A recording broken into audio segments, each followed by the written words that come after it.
episode for me.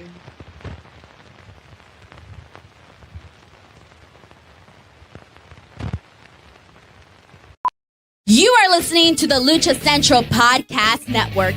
And now, LuchaCentral.com presents Masks, Mats, and Mayhem. I'll write it and we'll do it live. Fucking thing sucks.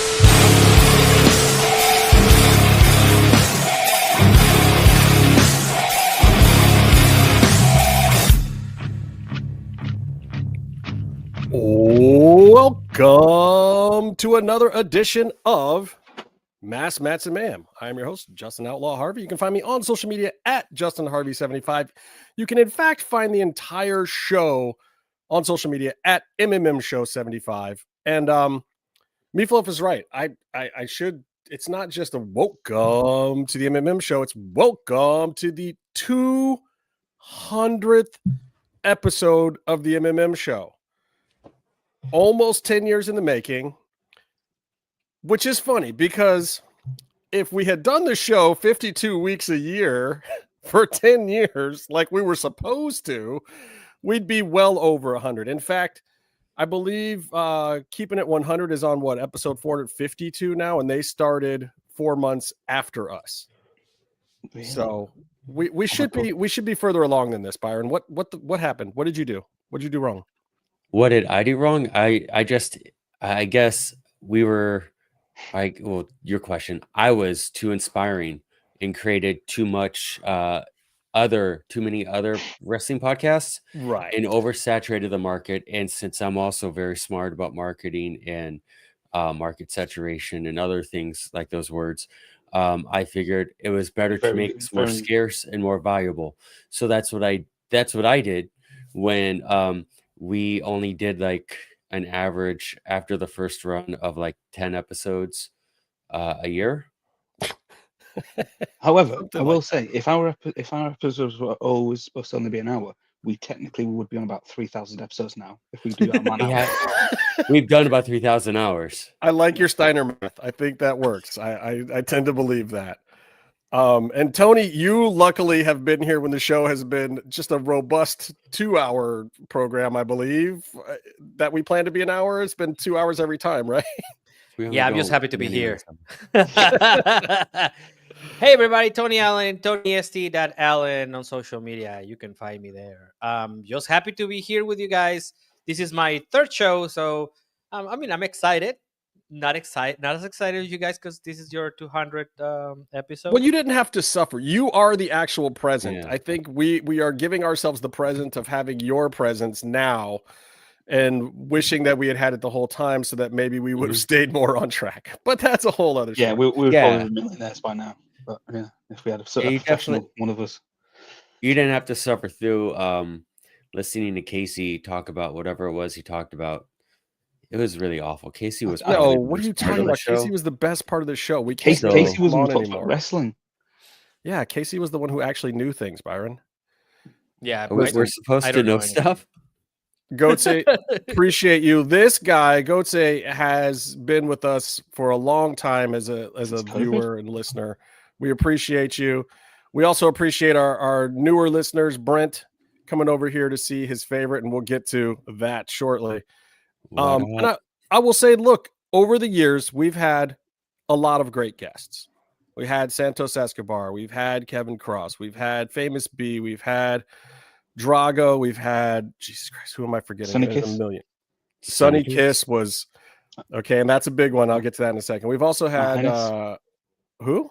Arhennis.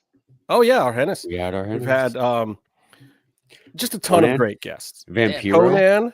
We've had Vampiro. We've also had all of the various showrunners of Lucha Underground minus Fogelman. We had Eric Van Wagenen. We had Chris Roach, Krista Joseph, and we even had Skip Chasen, the guy who directed all those lovely vignettes that everybody loves so much.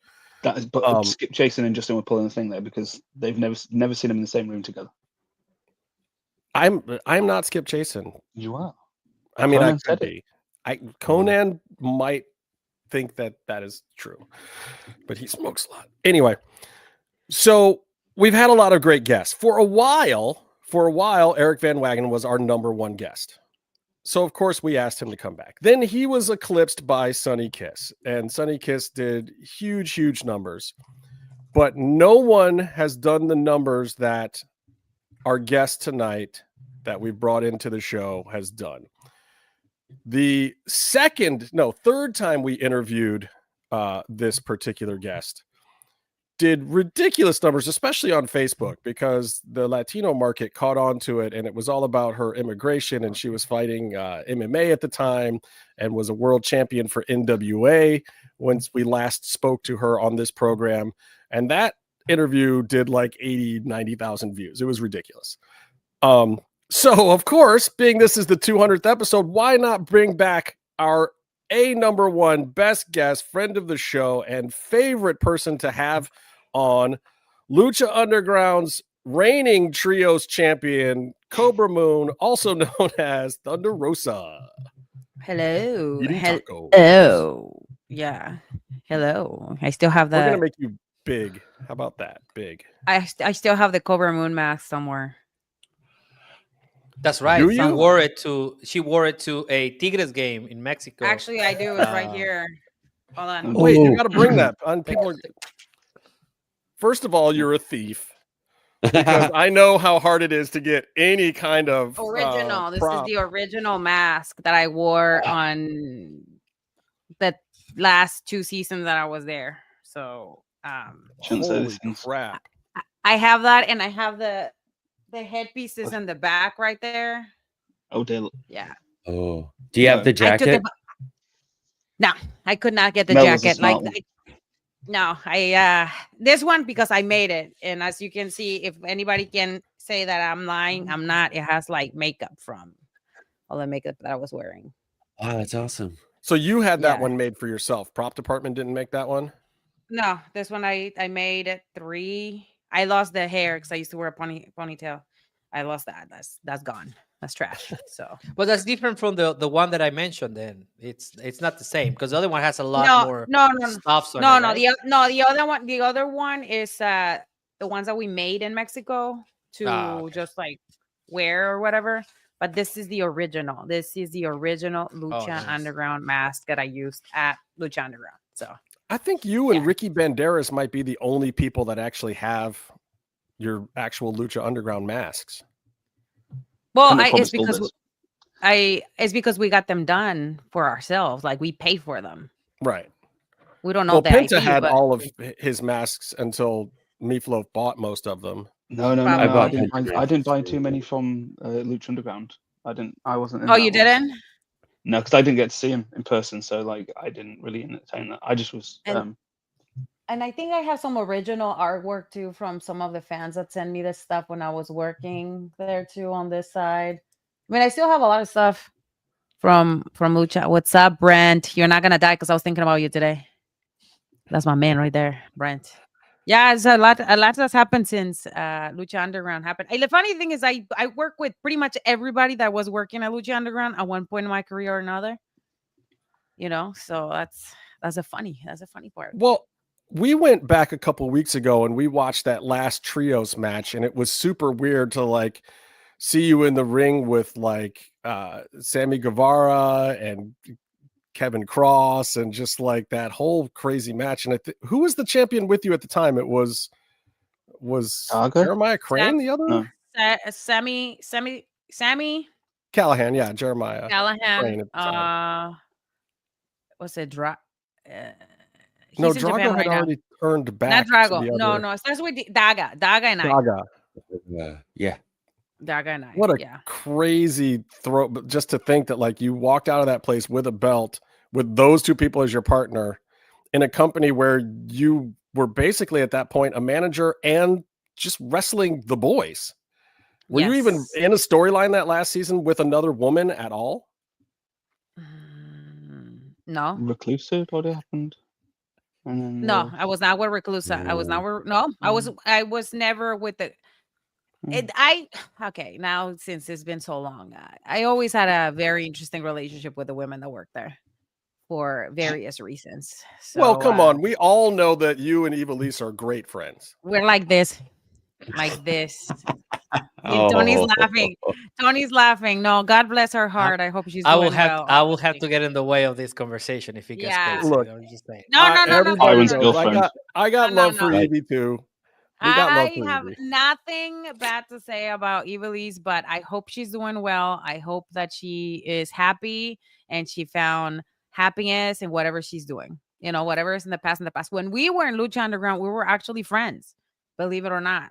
And when she got injured, like I went to the hospital with her and I stayed with her until she got out and everything. And I checked in with her and I was like, because he was pretty messed up, you know, like everybody seemed to have a very interesting relationship with her at Lucha Underground. I became really good friends with Sexy during that time. Taya was more when she started dating Johnny.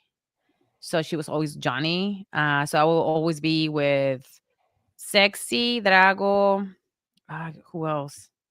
I don't know. It was like different people because we used to go to the rooftop and hang out over there after the shows. That was I have fun. been. What was the name of that hotel, Byron? The Checkers. right. Hilton. In Hilton. The Checkers. But it was the Checkers. The Checkers. Hilton. Yeah, in downtown LA. And It it was had fun. this small little upstairs outside pool that had like a bunch of chairs that Tiny. people would just sit around. Yes, it was It was a tiny. cool It little was area. Yeah, it was nice. I remember the last day. The parties, the season parties were always really fun. That's where I think you and I and Byron and who else? Jimmy was there, right? On the last one. That things Jimmy. things got out of control. That was pretty wild party. Yeah, except everybody left me talking to Jake Hager for like an hour because he had no friends. Oh, Jake. You guys all abandoned me with the reigning Lucha Underground Champion, Jake Hager. I talked to you guys for like 30 minutes. I remember for that party. It was awesome. Yeah. I remember seeing Marty at that party too, all wrapped up, still bleeding. And Oh my they wanted to take him to the hospital because he went and to he said no. class. And no, it was it was like the matches that we had there were absolutely crazy. I would have, the funny thing is like I learned a lot from those matches that later on I did some of those crazy matches on national TV too. So it was kind of fun because I learned from the best. I guess Penta was still there. Animo, Phoenix was still there in AEW. So I always asked them for questions when I was doing like extreme matches because they did a lot of that stuff when we were in Lucha Underground, also when they were in the Indies. So I got to tell you, one of my favorite experiences of this entire year, to let everybody in on a little inside information, I helped Thunder Rosa out with a taco vlog when we were in LA not that long ago with Dante Martin, which you guys should all go and watch, by the way, because Frontman Ja and Dante Martin are very interesting guys. Hilarious. So we were going to eat tacos with them. And on the way, Thunder's driving. I'm like filming stuff for these guys. They're chopping it up. And we were going to Boyle Heights to eat the tacos. Like, come on, you can't go to Boyle Heights and not go to one very specific place. So we went to the temple and we get there and the place is straight up open. And I'm just like, Thunder looks back at me and then Dante's like, I don't know what the hell is going on right now. And I'm just like, go in. And she goes in and literally we got to go back into the temple this year and just looked around the place and film. It's on her vlog. Like go on her YouTube, guys, and go back and watch that vlog and watch the Dante Martin and Frontman Ja taco vlog. But for me, that was just like a flood of memories came back. And so I'm wondering if you can share what that was like for you and what Lucha Underground, what kind of space that occupies in your head now when you think back to 10 years ago now when Lucha Underground started. It's the 10th anniversary of Lucha Underground. I think it was the best and the worst. Like the best is like your first opportunity on TV, like your major contract. Getting paid like the ridiculous amount of money that we used to get paid. And I'm not saying because some of us didn't get paid a lot of money to do some of the crazy shit that we were doing. The ridiculous stuff on the contracts. And it's just crazy. Like that's one. Two, the learning experience at Lucha Underground was tremendous. I don't think if I would have if I wouldn't been part of that specific time in that specific era in professional wrestling, I wouldn't be where I am right now, because he forced me to be better than I was, because I was with excellent, like in the presence of excellence. I mean, you're talking about Rey Mysterio, Ricochet when he was at his peak in the indies. Jesus, you know, you have Drago, you have Aerostar, you have, you know, all these people that have so much. Chavo and his father were there. Who else? Right. Like His dad was there too, which was amazing. I got to meet his dad. I got to meet his dad, they were wonderful people. Rest in peace. Who else? I mean, you have Brian Cage when he was at his hottest, Willie Mack. Oh my God, so many people. So many Paul people. London. Fox. Paul London, yes, Fox. Oh, Paul London. Strickland. Little Cholo. Oh, Little Cholo. Shout out to Little Cholo. Mariachi Loc, who's my homie. Who's Love those wearing a guys. singlet now, is funny. Never mind. Is he wearing a singlet Yes, now? he's wearing a Mhm. singlet. He's wearing a Why? singlet. Is it the dad belly? What We happened? all gained a little bit of weight. Let's put it that way. I was very thin at the time that I was doing Lucha Underground. I was 119 pounds when I started, and then season 4, I was 125. I was ripped. I had an 8-pack at the time. I remember. I worked my ass off for that. I mean, there were so many people. I mean, who else? Wait. Well, hold on. You had an 8-pack the last season, Lucha, but you were wearing a 1-piece then too, weren't you? No, I was wearing a 2-piece. No. Oh, that's right. You did. You split it to the 2-piece, but it was pants. You don't even remember. You don't even watch it. Like a lot of It was. people. I mean, You're at every taping. it's only at every Not tape. paying attention. That's okay. Yeah. I haven't watched any of that. I gotta say. It was To be a fair, good- I'm it the was a nerd good about the season. gear. It was a very good season because we had to do a lot of cool shit. But yeah, I mean, it was like everybody was very hungry. I mean, Taya was coming from AAA. Sexy Star was like pushed to the moon, you know, and like we learned how to work TV at that time. And it was like sink or swim. And you guys were there when I fucking sunk. So Let's talk about it, because I was going to ask. Let's get into it. So let me set the table for this just a little bit. Yeah. We were all very proud of Melissa from the very beginning, because as Thunder Rosa, she got into the character. There were obviously people there who had been wrestling a lot longer than her, but that wasn't why I think the crowd got behind her. The crowd got behind her because she put something into this character, the way she was slithering around on the ropes and doing this stuff. And it was like, if you had seen any of her other work from Japan or Indies or whatever, like this was a whole new thing that she was thrown into, put under a hood. And she did not wrestle as a luchadora in Mexico or anything. She came from American Indies and Japanese wrestling. So to come in and basically be told, you're a luchadora, here's your hood, get out there and act like a snake, is a whole nother ball game. So we always had love and appreciation for that. But we also, as fans, we knew how smart and how well Lucha Underground was protecting certain people, Ricochet, because the promo skills were not always the best.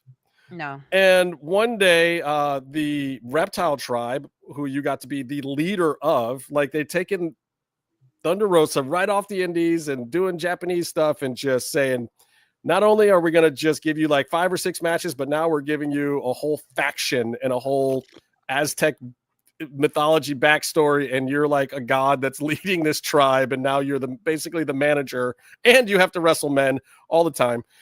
Merry Christmas. Oh, and by the way, we're going to take one of our guys who was in WWE for like 7 years and could cut a promo on anybody, and we're going to write a promo battle for you in the middle of the temple with all these bloodthirsty drunk clowns over here right at your back. No. So poor Thunder Rosa is standing there at the foot of the steps to the temple, right by the bleachers. She's maybe 3 feet away from me and Byron. And Johnny Mundo and the whole Worldwide Underground faction with Taya and all those guys is in the ring. He does a little bit of his setup part, and poor Thunder comes out to do her part. And I'll let you take it from here. They gave me one full page of stuff to memorize the same day.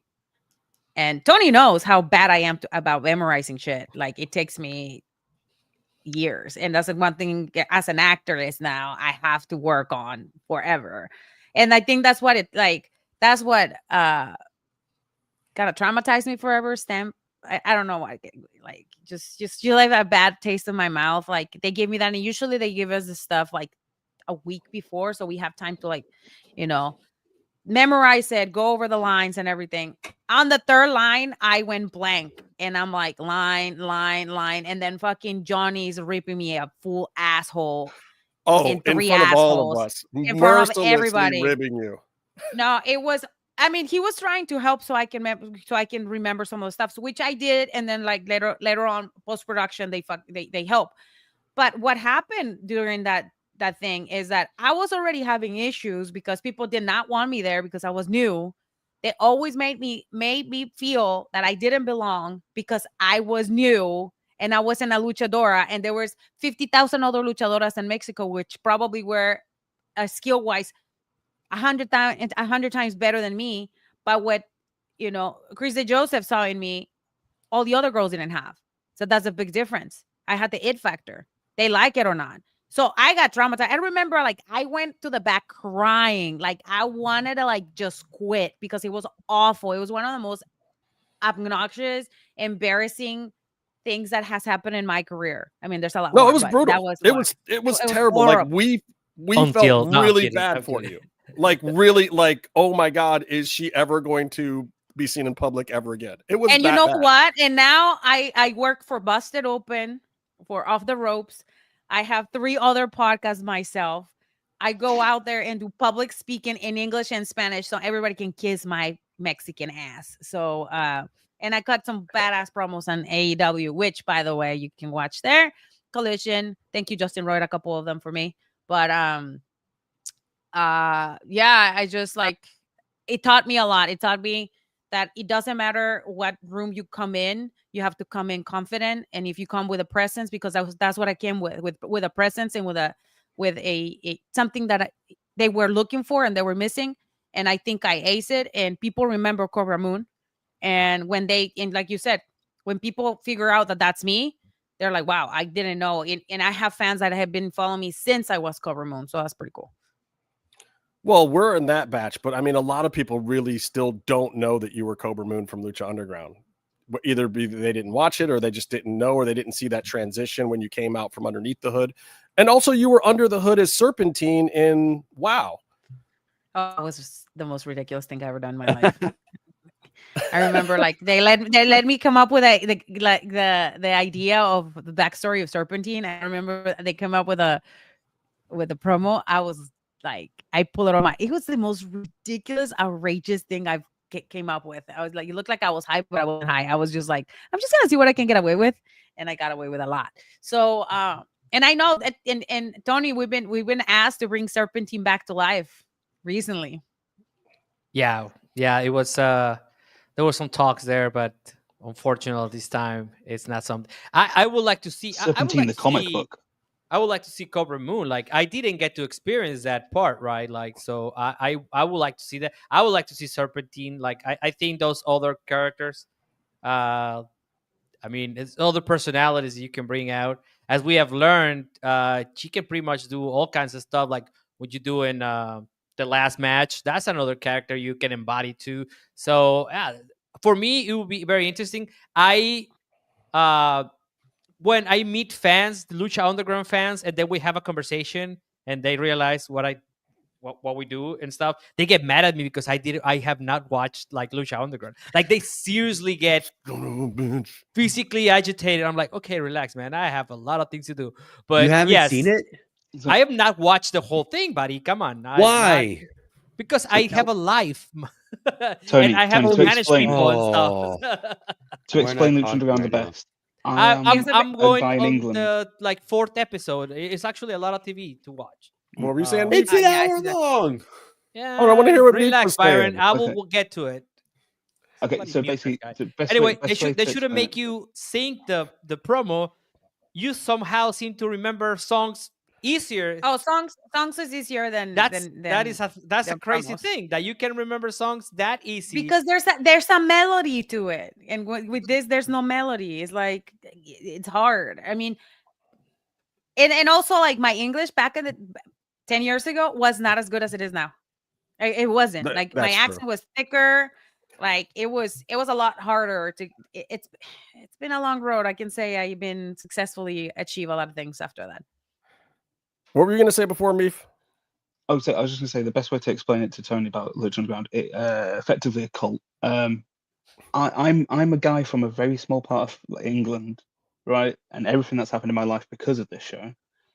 These guys above me have been my friends for 10 years. There's people I would never have met in my entire life, Mel included. What about obviously. me, love? Okay, like Yeah, we so met in London, and you Yeah. brought me baby food. Okay, the best baby food I ever had in my life. Oh, that's right, because he had no teeth. Yeah, do you like allow me to survive for another 3 weeks with that baby food? It was delicious. It's such good stuff. It's what I give the kids at the time. But yeah, like the whole thing with it became so massive and so whatever. Like people became friends with people from Japan, from Mexico, from America. Everybody became such crazy friends online because it was a real big thing online. Twitter at the time. Otherwise, we had the Lucha Click hashtag, and we got to know all those guys. I've got people over on Facebook that like I've been friends with for like 10 years, and I've never met them. Yeah, I've never met Meatloaf in person. You've met Meatloaf in person, Melissa. I and did. I have not. How is Wow. Meatloaf I met him in in London. person? He's Is the he- coolest. He's so super Is he chill. We paler went. in person? Does he like? He's glow in the I dark? mean, he's from like London, from. Does he UK. smell as good as I think that he Yeah, smells? what's he smell like? He didn't. I don't. I wasn't smelling. I don't remember. We didn't do that. I just know Wrong answer is we a bad hang out answer. at the park. We walk for a while. Then I think I fell asleep after that, or I went to see Tina Turner musical, and then we saw each other at the show, and then we went to the pub, right? You went to the pub with us? Yeah. Yeah, a very British thing to do. So yeah. Go to a pub? No. All right. So, but being back on track, I want to ask you about this moment where you turned the corner with your promo in your battle with Tony Storm, and you got to cut a live promo with Tony Schiavone out on the stage, and it was like this jump to the thing that you hadn't really, even when you were champion, we didn't see a lot of that from you. No. But now it's like they can hand you. We've seen a ton of promos since that point in time. You and Tony doing the infamous Thunder Tits promo. You doing the Megan Bain stuff earlier this year. Like lots of times that you've been on the mic now. But it feels like that Tony Schiavone one where you went out on the stage and you had the whole crowd to your back was this turning point moment of no one ever again is going to say that Thunder Rosa can't work a mic. Oh, they don't let me. Is that the problem? Is they don't let me? They don't give me a mic. Like give me a mic, give me 3-4 points. Like we'll figure it out and we'll do it and we'll do it right. I think one of the things that helped me a lot was when I was feuding with Diana. That helped a lot because we had to like go back and forth, and she gave me a lot of rope to like hang myself with it. So yeah, I think that's an underrated feud, though. Like I think people don't appreciate how great that it was. A great feud.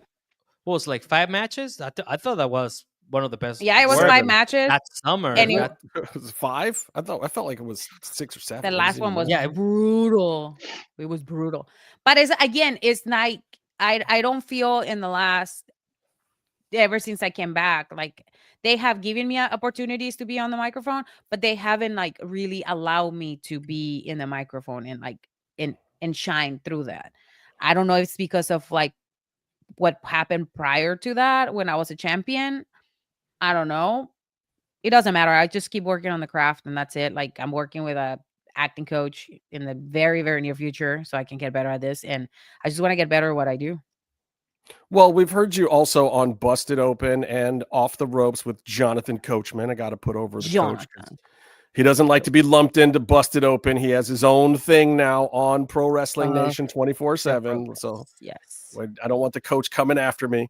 But what's it like doing that too? Because you're the only AEW star that is on there. There's plenty of people that are associated with WWE. I mean, not Sam.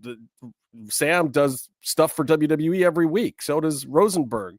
So does Bully Ray. All these guys are doing stuff for WWE all the time. You are literally the only representative from AEW on this major platform. So what's that like? What's that experience like for you over there? And how valuable is that to your career right now?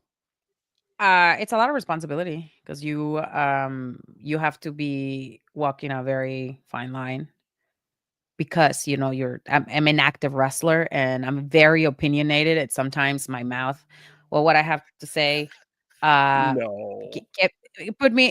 kept me in trouble, but it also has helped me a lot to develop my critical thinking and my speaking skills, and also that my opinion matters, and there's a lot of reactions with the fans. Like there was one not too long ago.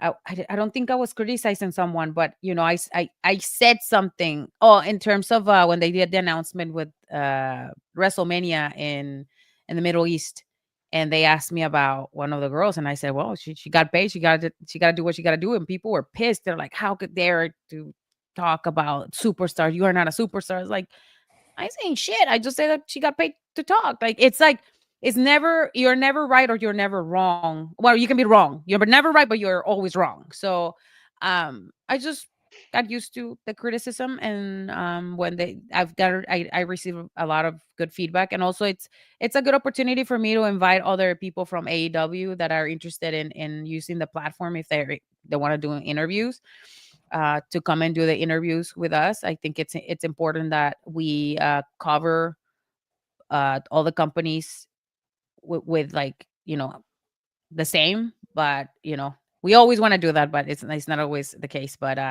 I have enjoyed my time there. Even when I was a champion, I was at Busted Open before, but I feel like now being with Coach, I can mess with him a lot more, and it's a little bit easier because I don't have to like talk about the shows necessarily. We talk more about like events that happen because it's on Friday, so we talk about everything that happened on the week that was interesting to me, and that's what I like, that they take my opinion, and I feel like it matters because that's what we talk about on the show. No, that's a lot of fun. And we've even stopped doing straight recaps of any kind because there's 900 hours of wrestling on. And I don't want to offend you being an active wrestler or any other wrestlers out there, but oh my God, it's impossible to watch everything now. I would love to, and I love all these talents, but good Lord, it's just so much wrestling. Like how do you stand out in this current wrestling landscape with so much great wrestling on TV? Like tonight, Dynamite was awesome.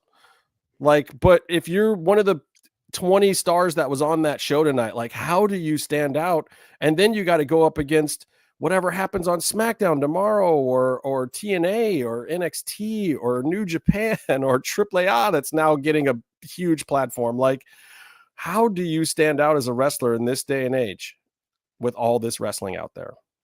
Excellent question. Whatever you do outside of wrestling, that's what it seems like. That's what stands out, honestly. Because you can have 5-star matches, but if you don't, it's again, if they don't give you the platform to like cut a good promo or do a good segment, some people don't remember the matches. They remember the segments. Like some of the stuff that have gone more viral are the segments.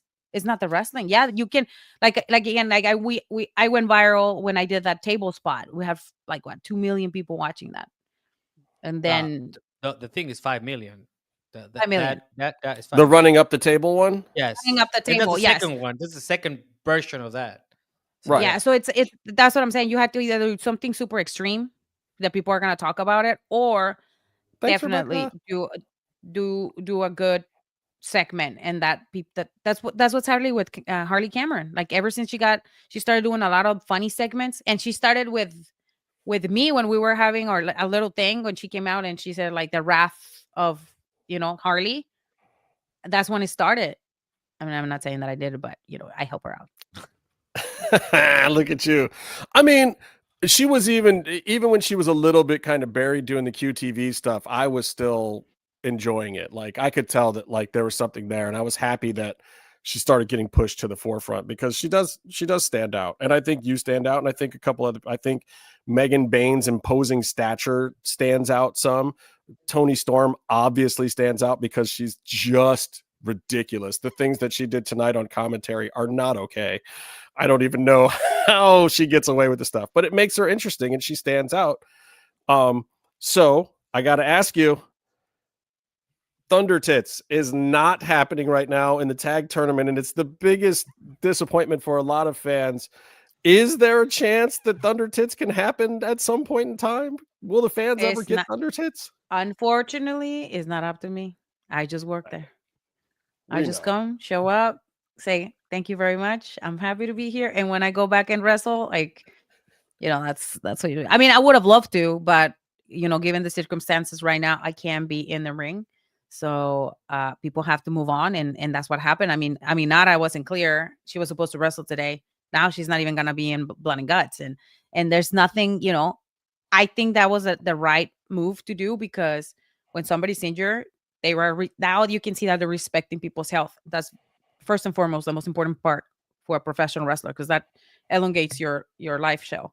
And for me right now, my health is super important for the rest of my career. So yeah, I'm sad I'm not gonna be there. I'm mad that I'm not gonna be there, because I mean, let's be honest, Britt and I were the ones who brought a lot of this blood feuds in professional wrestling in 2021 when that match happens between her and I. So Okay. I mean, look, it was already in the chat before you mentioned her name. You brought her up. Is there any chance we ever get to see more of that? Is it gone? Do we again, it's not up to me, it's not up to her, it's up to the people above us, and that's above my pay grade. Like, I mean, I would love to. I think it will be a good idea to like close a chapter on our story and do it right? But I mean, and one of the things, and one of the reasons she's got to so, be ready to kick your ass, though. I mean, you've gotten over on her a couple of times. Well, that's what I'm saying. It's time to like finish the story, whatever You're that give is. her another chance. It's not I'm gonna give her another chance. I mean, for years I've been saying that we should finish. I think she's called her out plenty. I have. get it, but I'm saying if I beat somebody up in an alleyway, I don't know if I'm ever trying to come back for more. I'm like, I'm leaving that person alone. I'm walking away. I think it's a matter of respect, right? Or like, okay, she might feel disrespected. She wants to get the respect back from the locker room or whatever. And who else than to beat me to like beat the respect out of me? I don't know. I'm just gonna say this: what you guys did during the pandemic was nothing short of miraculous. The fact that you guys went out there in front of really just the ass boys cheering, which, by the way, they deserve all the credit in the world, because they made AEW the most fun thing to watch from a live programming standpoint on television by being the best audience in wrestling history. Me and Byron thought it was us at Lucha Underground. No, it was actually Billy Gunn's kids. It was. Awesome. I don't know how they did it, but they did. So literally, you guys just go out there in the middle of the pandemic. Like, wrestling period is cold. It's just ice cold. It's so weird. It's creepy. WrestleMania was held in the Performance Center that year. Like, it was not okay. Like, wrestling was not okay.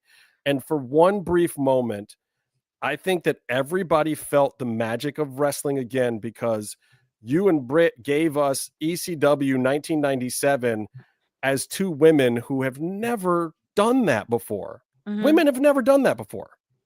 Women have done that since. No, it's been done. It was done in the independent. Tried. It was done. It was done somewhere else. Correct. It was done in Japan. In Japan, Mexico, many times. There's been blood feuds, but never in a mainstream TV show like that. So that's why it had such a heavy importance on what we did that night. And you guys won match of the year. We did. I have my placa right that? Here. Plaque. Who just wins? My placa. We did. We did, and you. La placa. Una plaquita. No, so I mean, it's a big accomplishment in my career. Well, I was salty because I didn't get the other awards, but you know what? I got the big one, the good one, which is like match of the year. I mean, I don't know. Like, for me, I don't know if I would need anything else after that. You've gotten, a couple of major championships, and you've got this moment that I'm interested and excited to see other women try to win that crown. They can all win the same belts that you've had. They can all win the other belts in the other company, but can two women go out there and get match of the year again like that by breaking ground and doing something that no one else has done before. I don't know if it'll happen. I would love to see people try. Do We'll you see. think it'll happen? And who would you want to see pull off what you and Britt pulled off?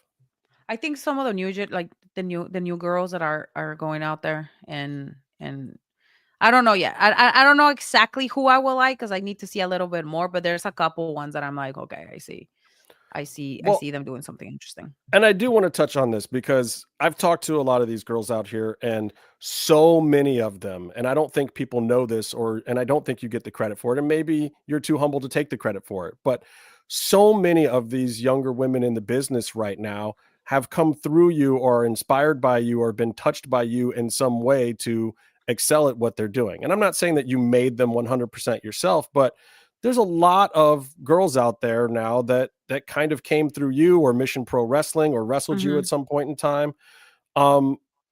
What do you feel like your contribution is as a veteran in the sport now? Like up until a couple years ago, you were still seen as kind of, the indie darling that made it, but now you're past that. You're in this stage of your career now where you are a respected veteran of the game, and you have literally 30 or 40 girls that came up underneath you in some fashion now that give you partial credit.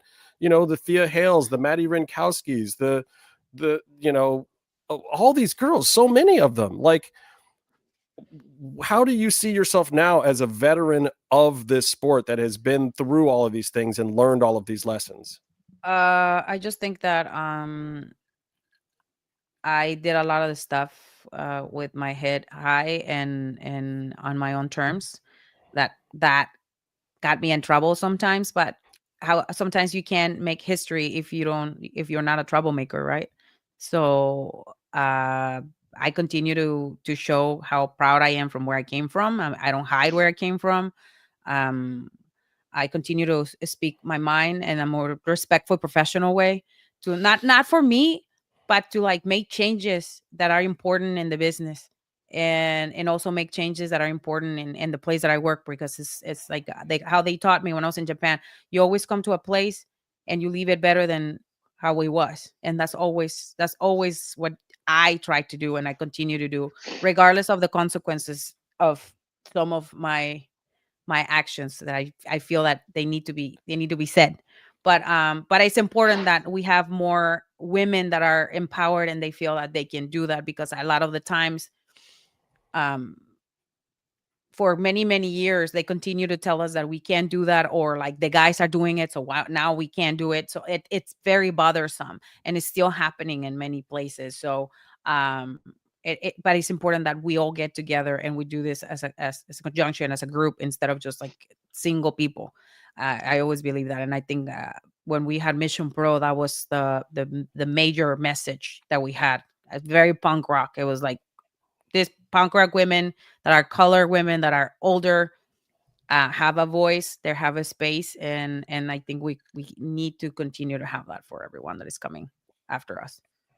Yeah, if I may add something from a very close perspective, I've seen the impact of Thunder Rosa and Melissa Cervantes as both the in-ring performer and the woman in the women's locker rooms everywhere. I'm not gonna go into details, but we've traveled a little bit, so we've been in different places all over the world. London, Mexico City. There was this one particular event in Juarez, and a beef was squashed just because they both wanted to talk to Thunder Rosa at the same time. No, I'm serious. No, and I talked to both of them, and I was like, "Hey, listen, the market is hard, and if you guys have beef and you cannot work in the ring, you're not gonna get the money. Put that shit aside. If you want to talk shit about each other, talk about it another time. This is time to make money. Put your shit aside." And it was over. Like, seriously, that thing that happened. And I had background and understanding of what was happening. And then after that event, it has stopped. I'm not gonna, we're not gonna, because we wanted to, everything should be healthy. But it was that for me at that moment, I was like, oh my God. And every time, we meet female wrestlers from Japan, Mexico, the United States, England, they always are looking for that, that inspiration, that comment, even just keep going from her. So I think that the impact is profound and is from generations to come. And there's still plenty of more, I believe, of Thunder Rosa, both in ring and in as an experienced veteran that can provide a lot of don't do this stupid shit to future generations. Well, we need a lot of veteran wrestlers to tell people that in general. Okay, Comatose, here's your question. Can you please ask Thunder Rosa who her Mount Rushmore of wrestling is? And I know she's going to totally flail at this, which is why I'm so happy to ask. She has no clue. How many people are in the Mount Rushmore? 4 people. No, it's 4. It's like, First always ask me this question. I never got to go. I know, Dave. Isn't this like, how did you get to work with Dave LaGreca without being able to answer this question? You know why? You know what I used to do? I used to go on Google. I used to go on Google every time I didn't know what he was talking about, and I just like had to research it and read it like real quick. It was like now I do. Okay, so let me change the question. I'm going to make it more specific. I'm going to say, I want to know who your favorite female wrestler is of all time, current or past. I want to know who your favorite wrestler from Lucha Underground was. And I want to know who is the wrestler that inspired you the most as you went into your career. So give me those 3. Manami Yamamoto is the one that every time I had a crazy match, I watch her and I was like, yeah, I'm ready to die today. Fuck everything. Yamamoto-san. Yeah, she's crazy. And she's still wrestling. That woman. Yeah. She's intense. And Lucha Underground, who was my favorite? I will have to say the ones that I work with the closest, which is Drago and Aerostar. Why? Because they're good people. They were always good people. They always treated me with so much respect. And when I was like, I had questions, they never said no. And they always treated me like equal. I love them. They're very good people. We love Drago here too. I don't Drago's eyelashes are amazing. What? Yeah, he's so dreamy. His eyelashes are amazing. Okay, I'll give you that. Is that breaking kayfabe because he wears a mask? No, because the eyelashes come through the mask. He's talking about my dog, guys. Yeah.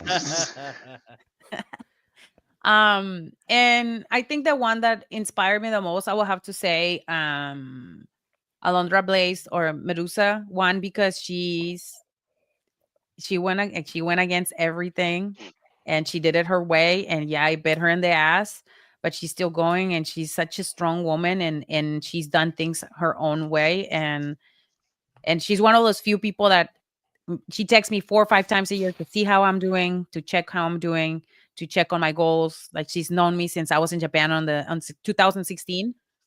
And I didn't know who she was because, I didn't watch wrestling. So I didn't know nothing. I wrestled Jazz and I didn't know who Jazz was. Like that. Oh my God. That's probably yes. better for you because Jazz is a straight up killer. Oh, well, we had a 20-minute match and we didn't call anything. Yeah. I love it. I don't know if she would have let you call anything. It was I see you in the ring, kid, that kind of shit. Yeah, that happened to me in New York City. And people still remember that match was great. And I was like, it was great because I learned a lot. But yeah, so she's definitely one of those who, keeps it real and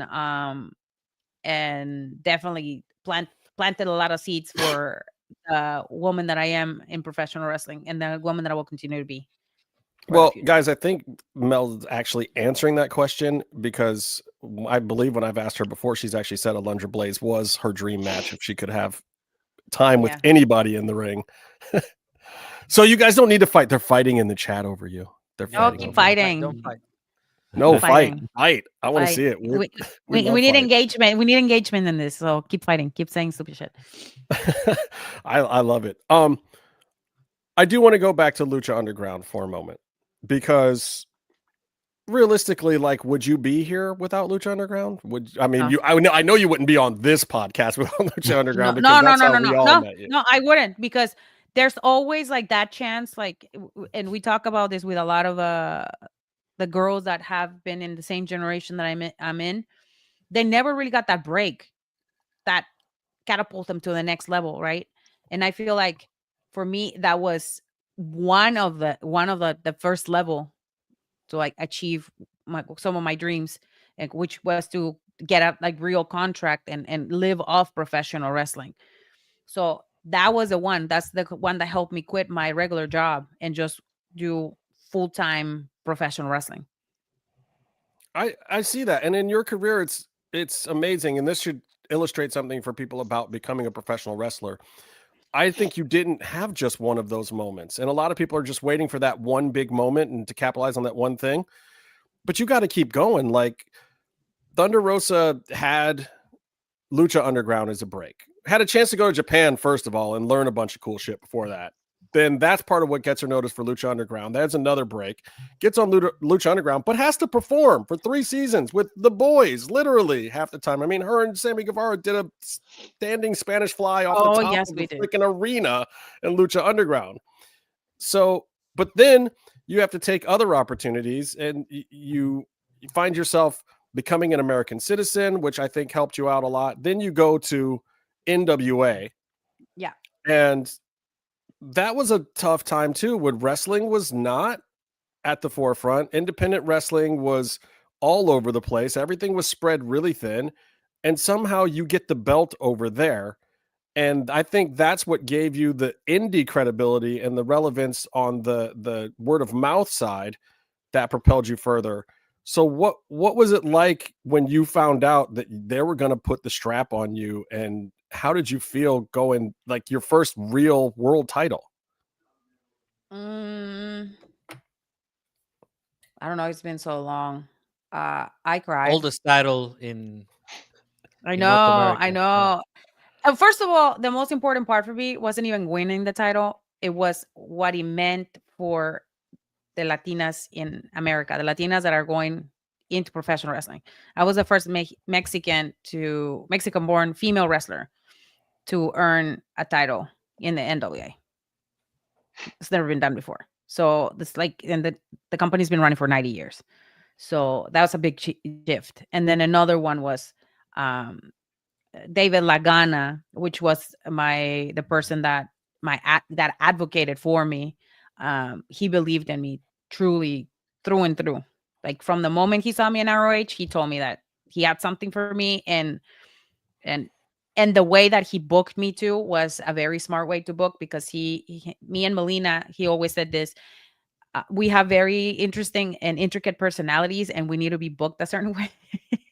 And he was able to accomplish that. Unfortunately, we weren't able to see the full story because of everything that happened, and then NWA as we knew it transformed, and everything is history, and then I ended up in AEW. So but that time period made me more confident about where I was going, and that I was going to be able to earn something bigger. And the thing is, like, at the time, is I had the mentality of like, thank you, I'm happy to be here, so I'll take anything.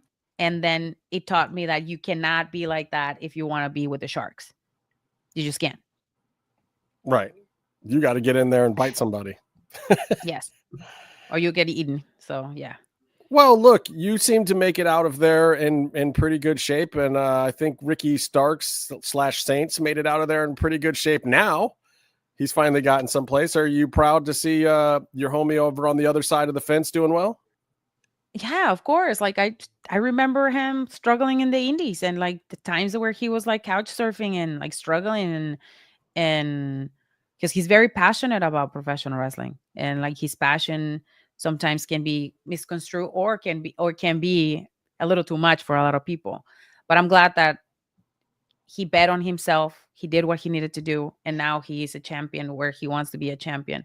Hopefully he's doing well. I haven't talked to him in a while, but I'm very happy for him, from being someone who was on the road with him, who wrestled him in some of my promotions, who seen him at his best and at his worst. I'm really happy for him. So last time we talked, you were actually the NWA champion. You were doing this insane thing of getting into a cage and having an honest to God shoot MMA fight. Insane. Still one of the most insane things. Like, I can't believe you did it. And I know you did commentary for Combates America for a while, which is also amazing. But we haven't talked about the AEW championship on this show ever. You got crowned the AEW Women's World Champion. And I will be completely honest, I did not see it coming. I didn't think you were going to win that night. I really didn't think you were going to win. I didn't think they were going to put the belt on you. It's not that I didn't have faith in you. It's that I didn't have faith in the process. I didn't have faith in the system. I didn't think the system was going to reward your hard work. And when it did, I broke down. I was just like, I can't believe our homegirl is actually the fucking champion of the world in a major televised promotion. Because the NWA thing was big enough. Like, I was happy. This was bigger.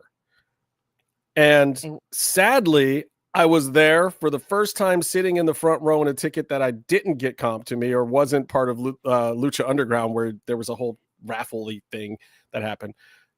I'm in a paid front row seat, and that was the day here in Cleveland when you had to give up the belt. There's two extreme highs and lows. How the hell did you get there?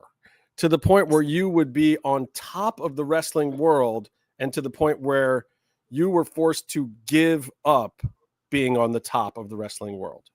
My life is a novela. That's how it happened. It legit is. It's a fucking novela.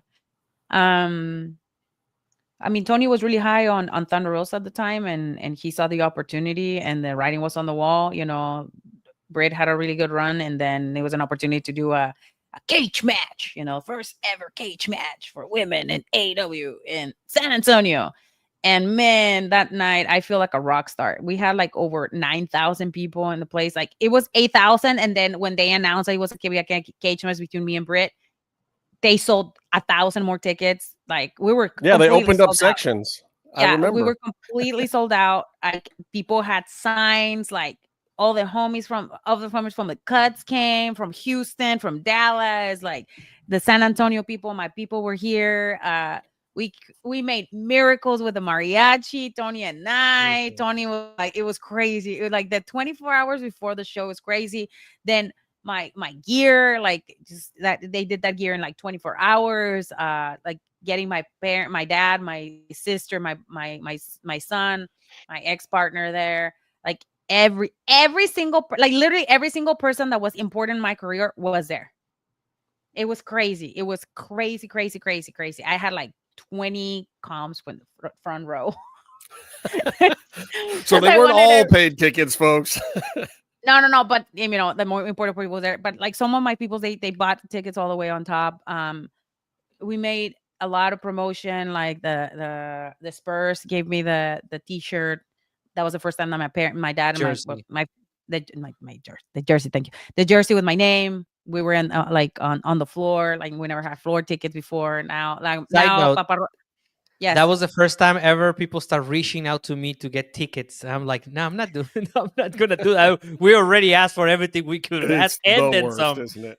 Yeah. Yes, it was pretty crazy. And I used my ring, the ring for Mission Pro, for that show. That's right. So your ring is the ring from Thunder's independent promotion was the ring AEW used that night. And let me just say, much better than the one that Kyle Fletcher's friends provided in Australia.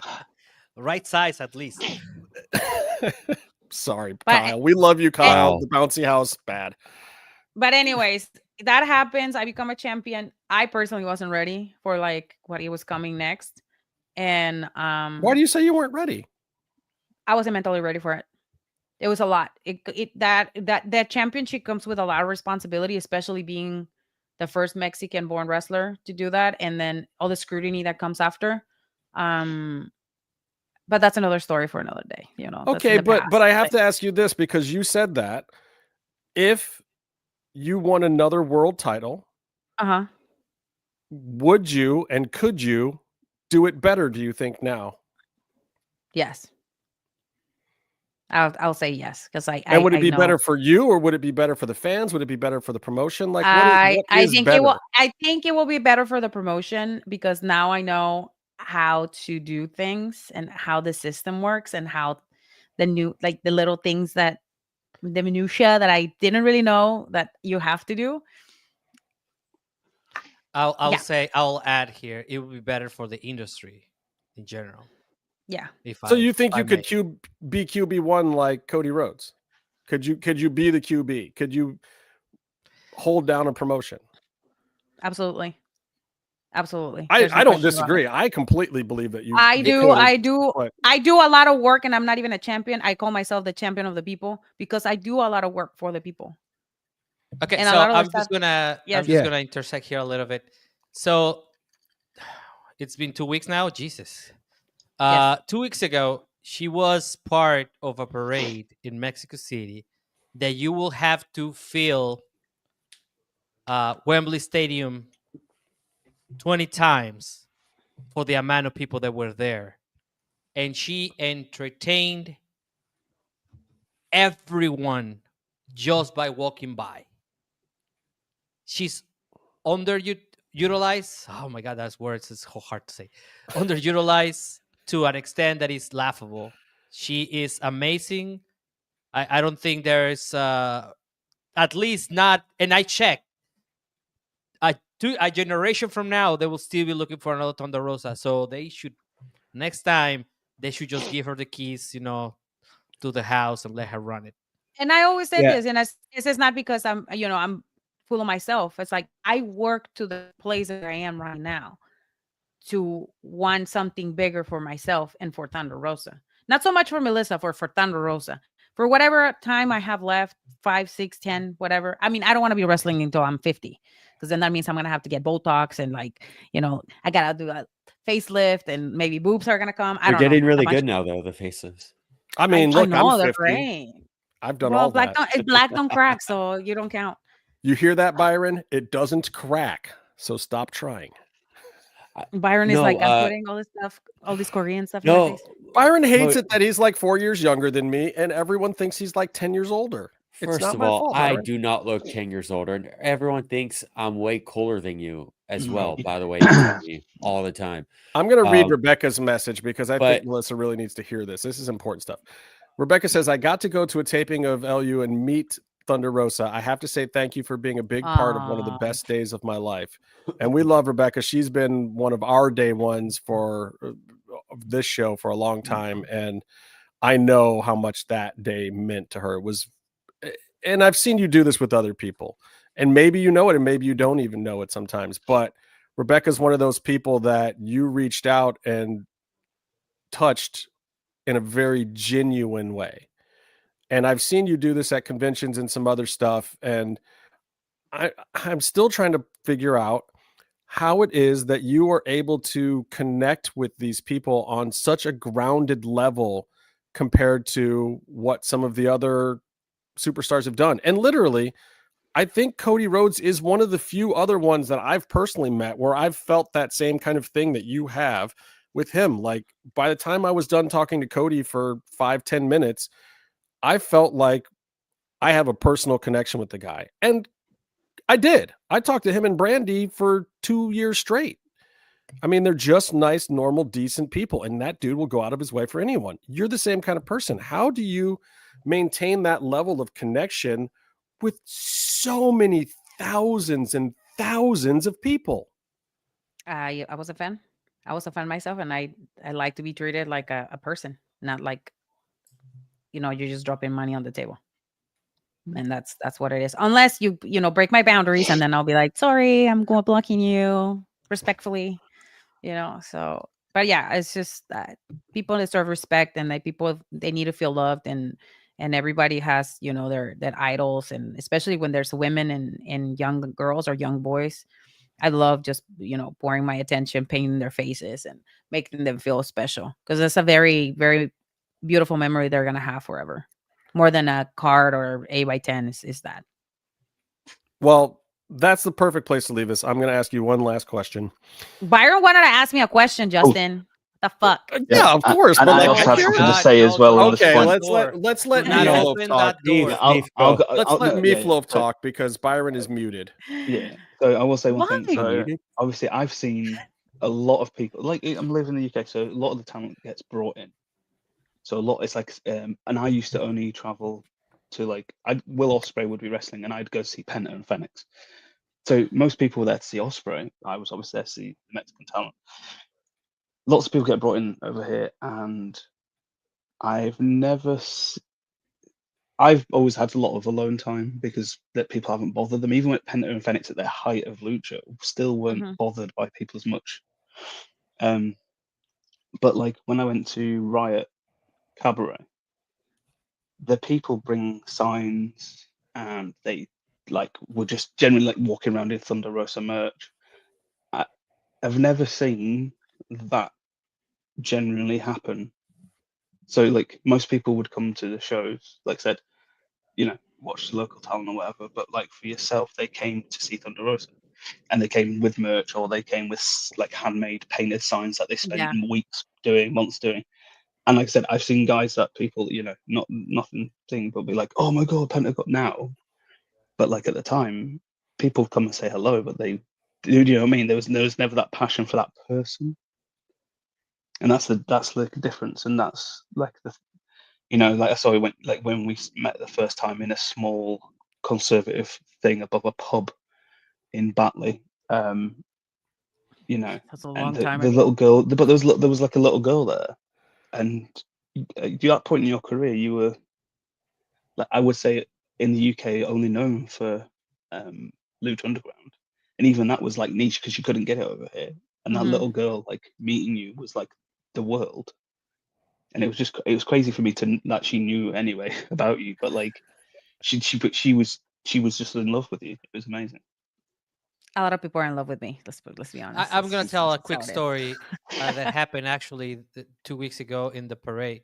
So what I mentioned before, that's 2 million people that went to see her. That's what I was. Oh trying my to say. God, that guy! Yeah. So out of those 2 million people, this guy with his family chased us through Reforma, which is what was that, 5 kilometers, 5K? Is that a 5K? 5 kilometers. Yeah, 5K. 5 kilometers. Yeah. So it took us 4-5 hours just to move around because it was insane. If you guys see the footage next week on the blog, thank you. It was insane. It was insane amount of people. This guy tracked us down, walked through a sea of humans just to get a moment with her. And the most wonderful part of it is that Thunder gave, after being tired and almost, I don't know, mobbed. I couldn't pee. I couldn't eat for like 6 hours. We always got Like mobbed. race We car got wet. driver shit. Like it was crazy. The guy came and he was like, he had a bunch of stuff, and I never signed stuff, but he earned it. He walked 5 miles with his mom and sister, running to find me. Like they're like literally were running as we were walking, and then he was like, "Oh, here's the exit." And I was through like, an ocean of people, little. yeah, it's and crazy. It's like 2 million people. 2 million people, like just there. He got and they're through just million people to get to where we were. And it's also, I mean, there's also a lot of Katrinas out there too. You weren't exactly the only one. Like, Well, she I was could the just see this shiniest. poor guy like knocking over every other Katrina, like looking for the right one. Like, No, I think she was the Shiniest. shiniest, and also all the cameras were pointing at her, so she was identifiable on that part. Yeah. Byron, do you have something to say in English? No, let him do it in Spanish. See. No, I just wanted to back in a section when we were all complimenting about how Mel should be world champ. I think also that I think even more than that, what's impressed me is how good as a representative of pro wrestling that she's been. The Mission Pro stuff, I thought, I that's just been so, you don't see that on TV, but well, I guess you do see some of that on TV now, but that's been so important to the industry. The paying it forward, to the next generation. I think that's been great. I remember at the beginning, AEW at least was more public about their charity work, and you were a big part of that. Yes. And that's something I think that is missing, because a big part of pro wrestling is the community, and I think that there's a lot that it can give back to its fans. So I thought that was great. Yeah, so I just wanted to add into that section, even though it was 15 minutes ago. But and then also my forgive you, follow-up but- question is, are you? I ask you, I think every time you're on the show, are you going to have any replica Cobra Moon masks by chance? Tony, we can order them. I can make it happen for you. Sure. We can make them I happen mean- for you for sure. Me and Byron know how to sell them like hotcakes, because I still get people messaging me about how to get hold of them. So Oh, hey, if you And- can sell them for me, believe me, just tell me how many do you need and we'll get them Look, done. And And if to we go have back our- and together. I sent a message today because We do have a people mask asking about guy. ring gear and Ooh. everything.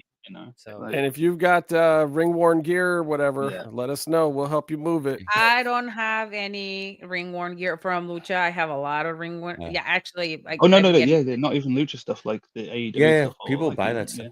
Oh yeah, And to go back another 45 minutes, maybe and 47 minutes. Byron will tell you how much I'm very good. How much In the stuff I show. sold for Escobar. Yeah.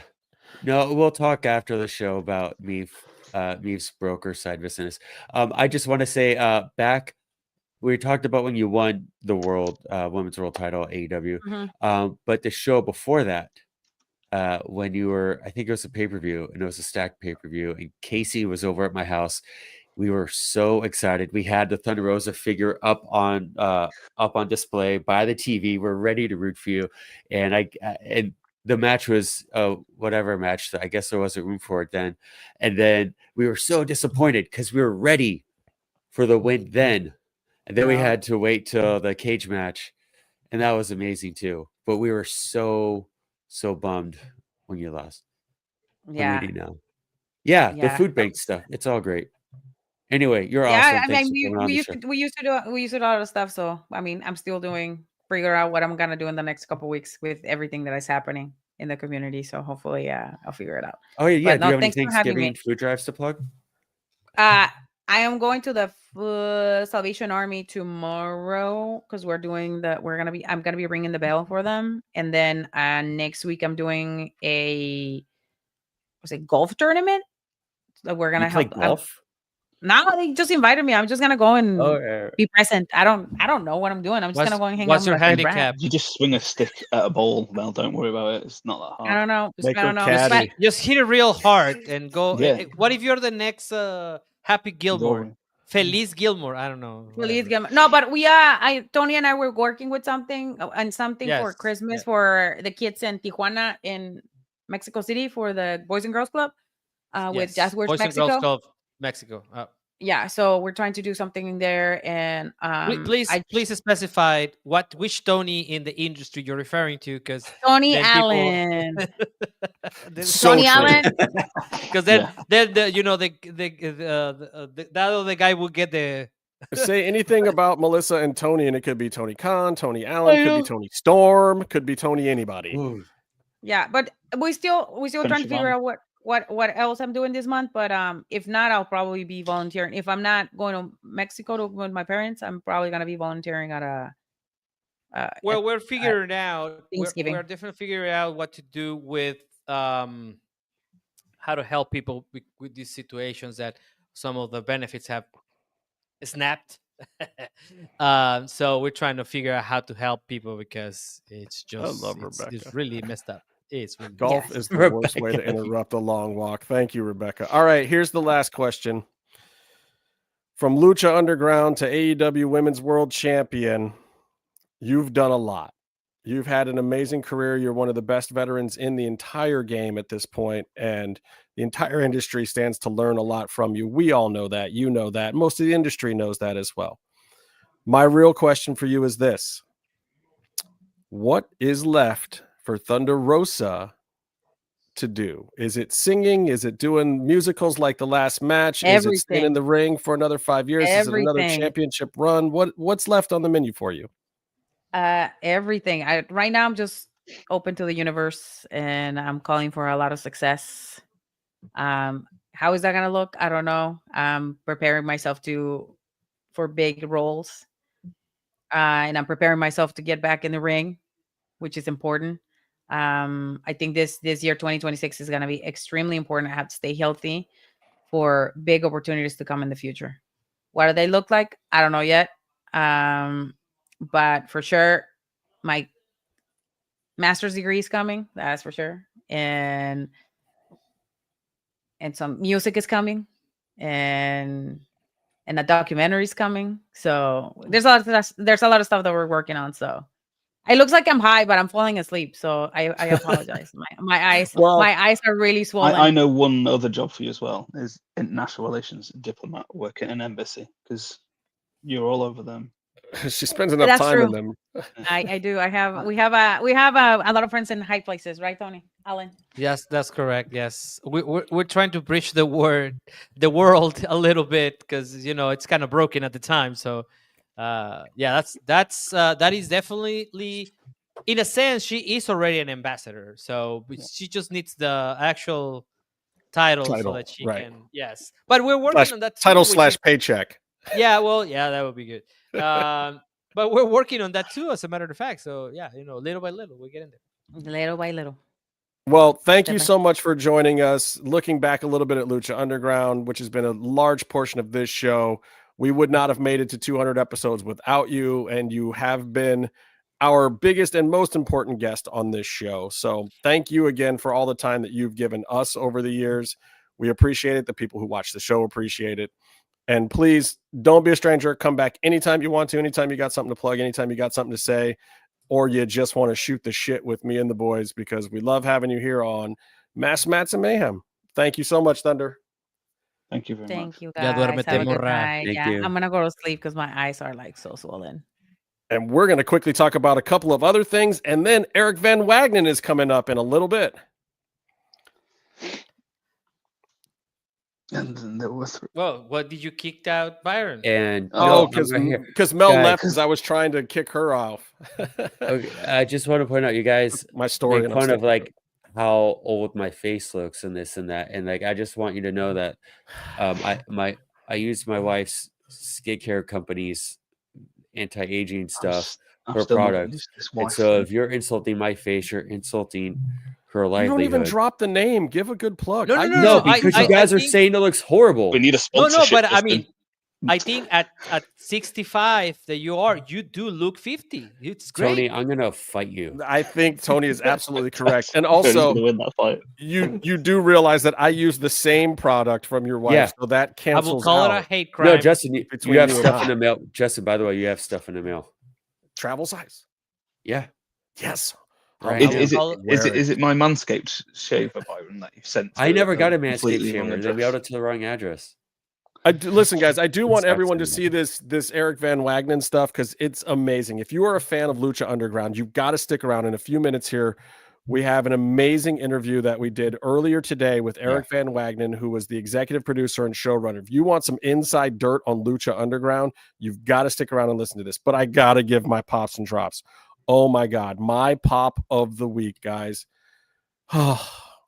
It was so good. I enjoyed it so much. Dominic Mysterio and his dad.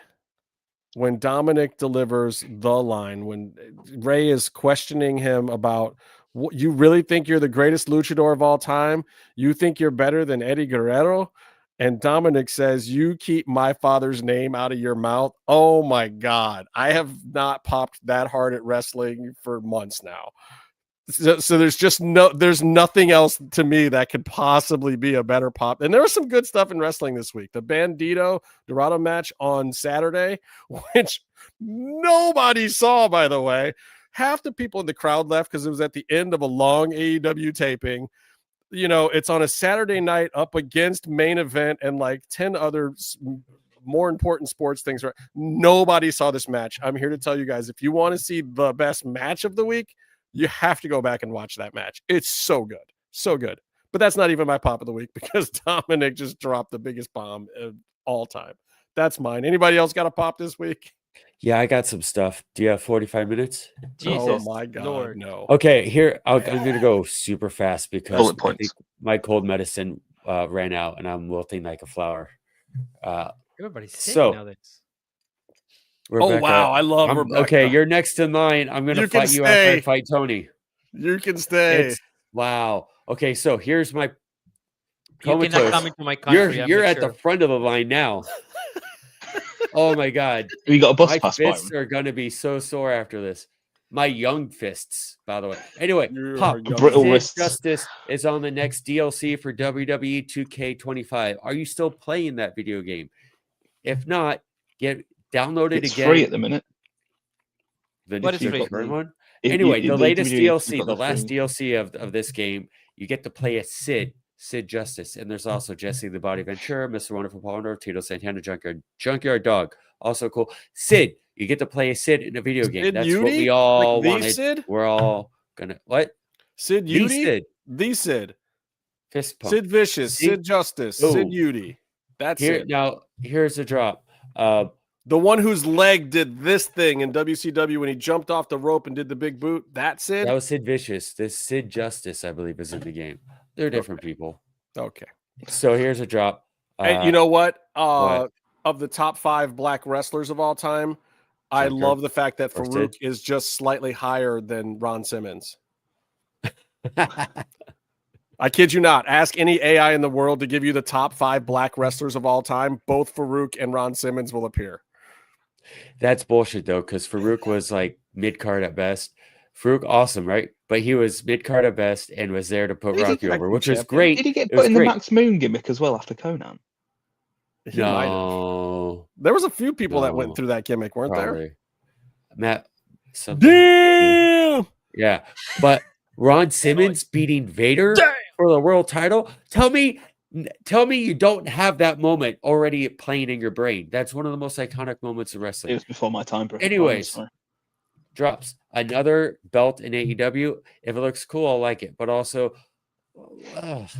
it's like you have a world champion, and then you have other guys who could be world champion, but you don't want to book So them as why a did champ. he disappear? So you give them a belt so they could feel like it. I don't know. It's a drop. I'm not. That's my drop of the week too, Byron. I actually have to publicly say, and I hate doing this, that I agree with Byron. Copying me once again. I copy my don't have a birthday. problem with reviving the Copy my national title. I get Yeah. what Tony Khan's doing, but here's what I have to say about it. Belts are props. If you talk to any old timer in the business, they'll tell you belts are props. That's not a bad thing. And they are earned and they are deserved to a certain extent. But what makes a belt important is the fact that you can build storylines around it. You don't just make a talent by putting a belt on them. Witness Daniel Garcia, who was the TNT champion almost the entirety of last year.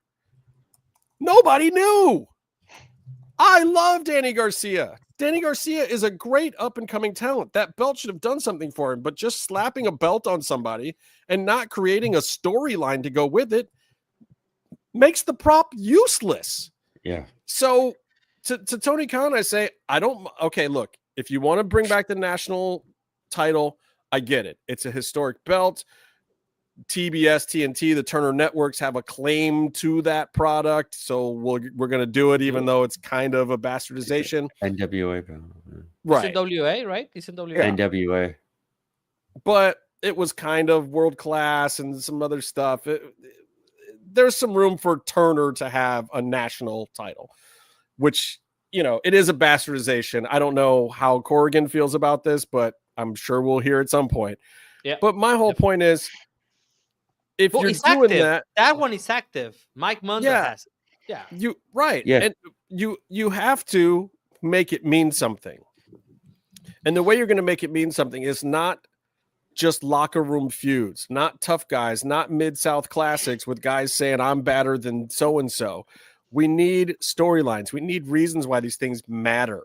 You need We need memorable compelling moments. back and forth with memorable moments. Hangman Swerve worked it took a whole lot and it went way too far to a certain extent, but it worked. It is a memorable feud in AEW that everyone knows. People are not going to forget somebody's house got burned down and the other guy perpetrated a home invasion. We're not going to forget major crimes. And we're not going to forget the great promos that came after it when, like, that most recent one when those two were in the locker room or whatever. That's good stuff. You have to do that around the belts to make the belts mean something. Yeah. But okay, so just because I really thought a whole 45 minutes about this when you guys tweeted, when you guys sent the put on message. your own skates. What's the big deal? Meet me on the ice. Let's go. Jesus, relax, You're gonna man. fight Rebecca? You're What gonna is wrong? get She put herself on the list. you are gonna get a heart attack at your age. Anyways, so what I was saying, Little bitch. Take some ibuprofen. I love you, man. I love you so much. It just comes out. What you guys and I've said this before is that TK is trying to Jack Kirby, Stanley, John Byrne, all these storylines at the same time. So he has this background for the company. So if he activates in the Activate Championships, that's just to create those storylines that, oh, you know what? This belt was this at one point.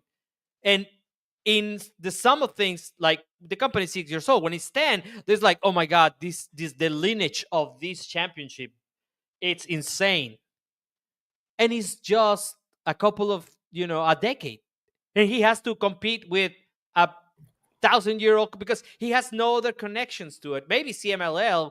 Also, CMLL has 1 billion belts, man. That's insane. Right. So those are the things that he's doing, and I understand that part. Is it at this moment where we're living through it kind of a sour patch? Yes, sure.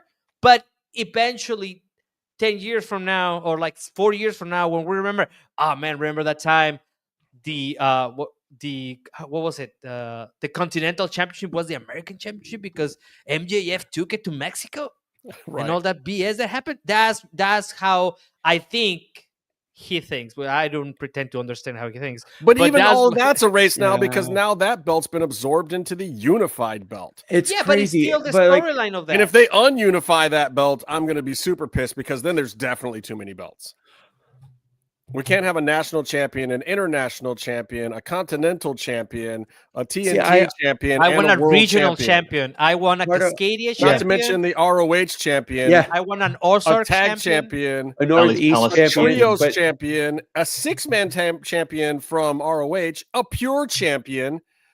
I'm still naming belts that are all con, by the way, and we're just talking about the men. the pure belts have a purpose. They have it's a specific thing though. Rules, And it's a yes. specific match. At least it's not I just don't like mind that thing. this is I going like to be. that thing. I like that, but Has that with even the been belts, they need to contested? have Who's a the unique Byron? purpose. Who's the pure champion right now? Exactly. Who has it been contested right now? Tiger style. Tiger style. Does Lee Moriarty still have it? I'll check.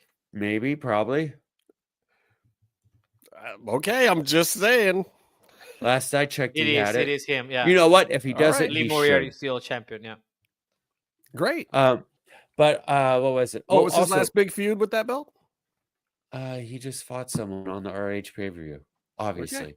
Yeah. So I love Lee. But Lee is great. he's He's a great. great champion. But like, He's make the great. belt mean something. Pretty please. He defeated My- Wheeler my- Judah dead before Dishonor 2024. Wheeler Judah. My one of my theories about Oh god, that's a t-shirt you can't wear. Someone needs to make that. let's do that and then do hashtag MMMshow so everyone knows it's our fault. One of my theories about this belt is that TK likes to have a work rate belt. So this belt is going to have a match that's going to be really awesome on the show.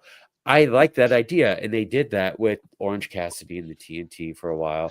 I think Will Ospreay did that with a different belt, and I just think he kind of, instead of having one belt do that, he kind of books up for a belt and then moves on to something else, and then squirrel, and then moves on to another belt doing the work rate belt, and then he ran out of belts to do the work rate matches with.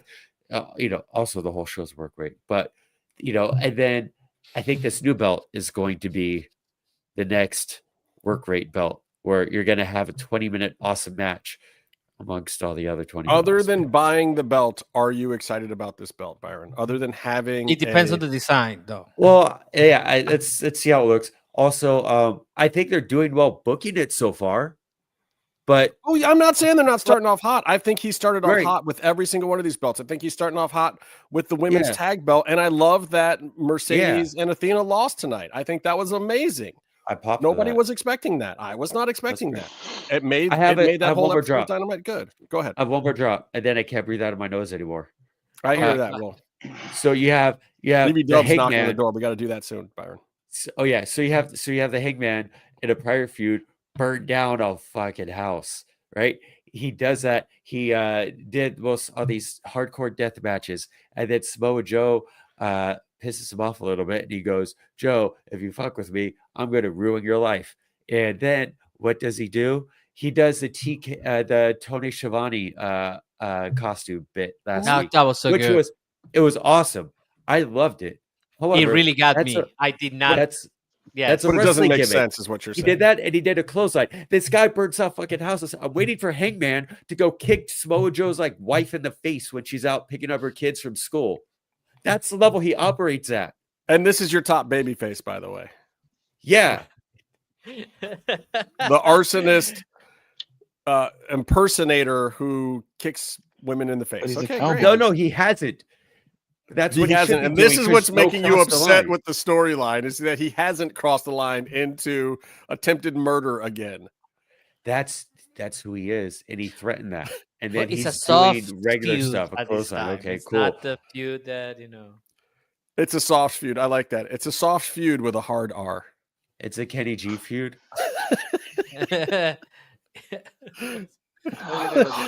Does anybody else have a pop and drop before we get to this interview? I have a drop, which Okay, is, do give it have to to. me, brother. Me too. If it's me, I'm gonna fight you next. well, no, don't. I've got too many jokes. Is America and T, basically. I've seen too many videos of them trying to reinvent soccer. Yeah, we did and that. Putting tea in a microwave. And then First of someone all, I saying- know we succeeded at reinventing it because you just called it soccer. So Well, we I called won. it for the audience. We won. Well, I'm playing to we my audience. It's on record. It's on record. It's on record. We won. You called it I got soccer. We're good. I got to talk down to dumb to people. You see, that's, Okay, you that's might. the way. I get I that. got, yeah, I'll give it back to you. It's still football. especially when we're talking about tea. But fuck it, just boil the kettle for fuck's sake. You guys have to understand what has really, really irked me this week, and we've been talking about this in our DM group all week. Meef is mortified by the fact that people microwave water for tea, and sometimes do it with the bag in the tea already, and just make microwave tea. That's not how you make a cuppa, people. You need to put the kettle on. I'm if in you've been full agreement with Meef on this. you put it in a proper, I forgot the name of it now. Bloody hell.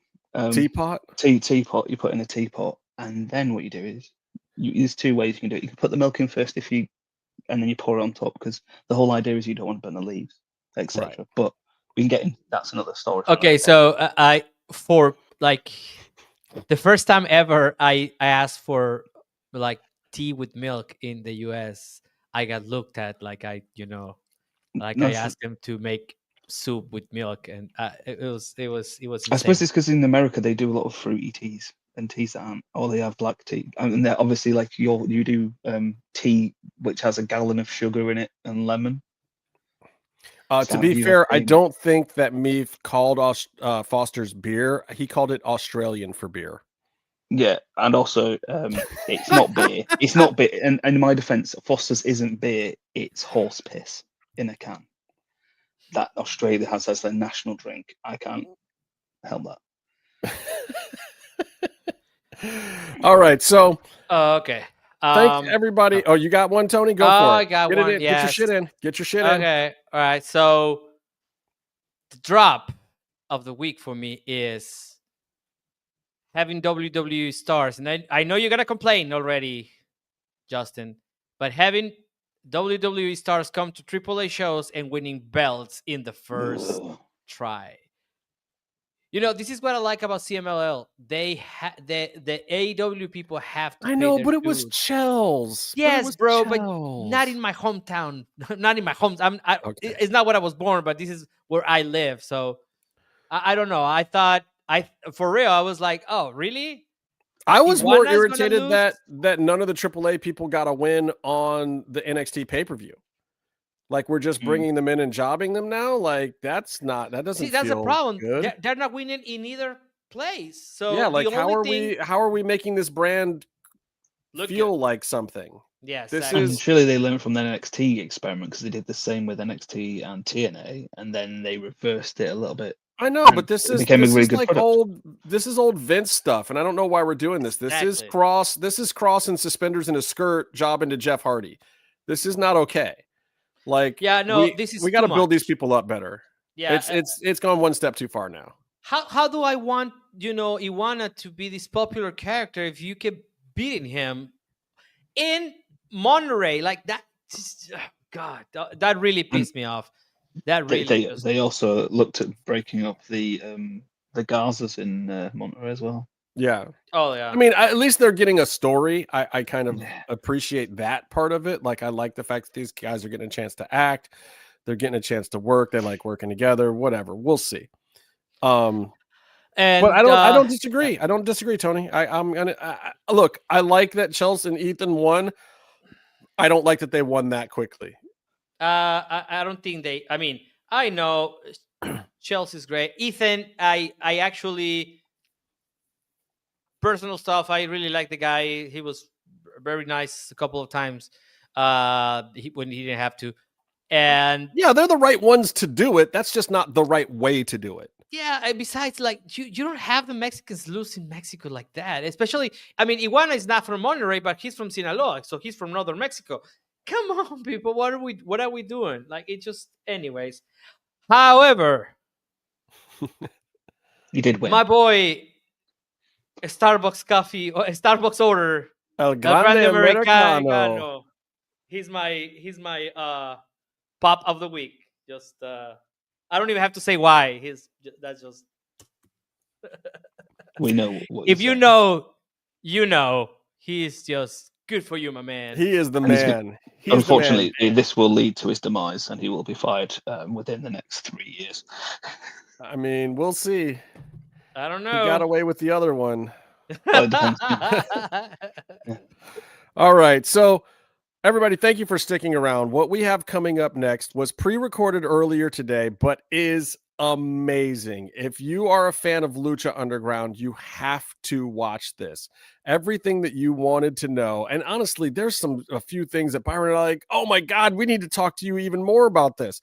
There are so many inside things about Lucha Underground that showrunner and executive producer Eric Van Wagenen is about to tell you guys, and he's going to give you the real tea on everything that you wanted to know about that last season of Lucha Underground, where AAA stands these days in his eyes, some of the talent that went through Lucha Underground and where they are now, all the big things, and whether or not Eric Van Wagenen believes if Lucha Underground can ever come back. So if you're a Lucha Underground fan, stick around. You are really going to appreciate this.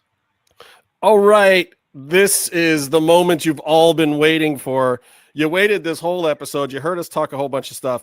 Funny thing is, this is pre-recorded. But joining us once again for a little trip down memory lane on episode 200, it's hard to describe you. For people that don't know who this man is, let me just say this. When a show goes absolutely off the rails and everything is wrong, this is the guy that gets blamed. When the show is perfect and everyone loves it, it's Penta's a great wrestler. Krista Joseph is a genius writer. You know, Anthony Jensen is directing his ass. Everybody else is getting the love.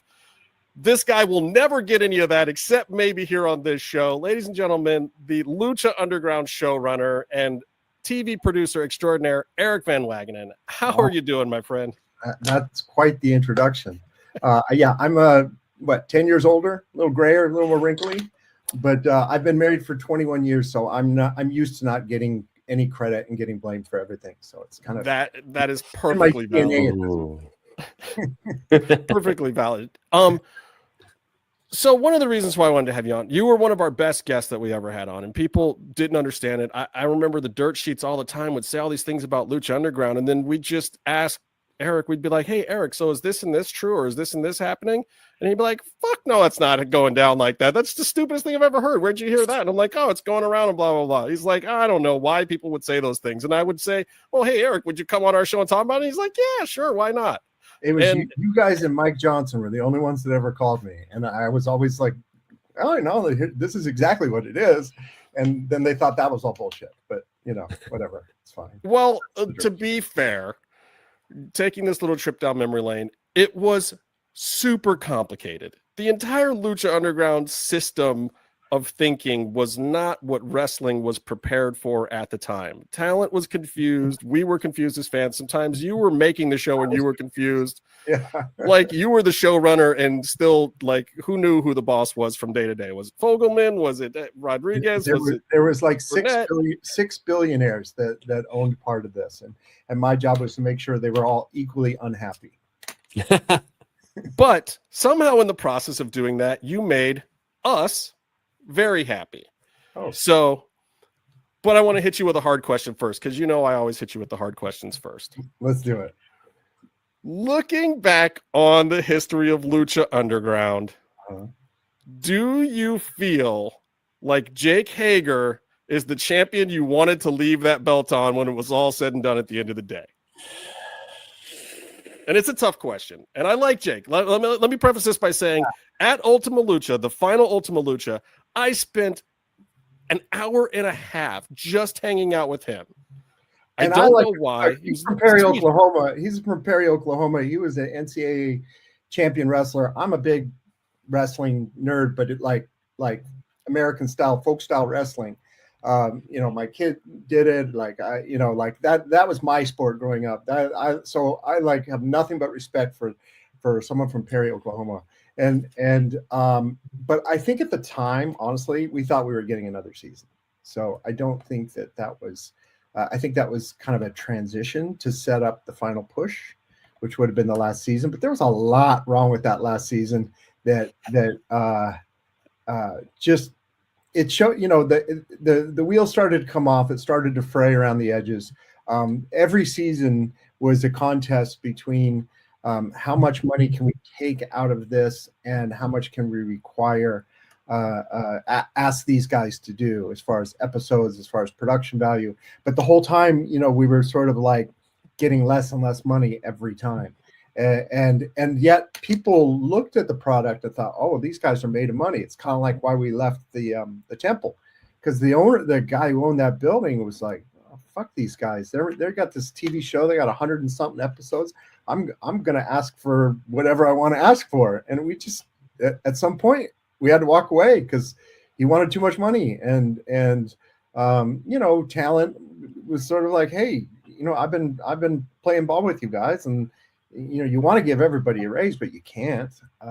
And so it just hit a breaking point somewhere towards the end of that season, which is unfortunate. And I get it. Like I felt a little bit of the writing on the wall when that season, the turnaround to get it going was so unexpected. I felt like for you guys, and it was like, oh crap. So we need to get 40 work visas for guys who are barely in communication with us through a whole nother company in another country.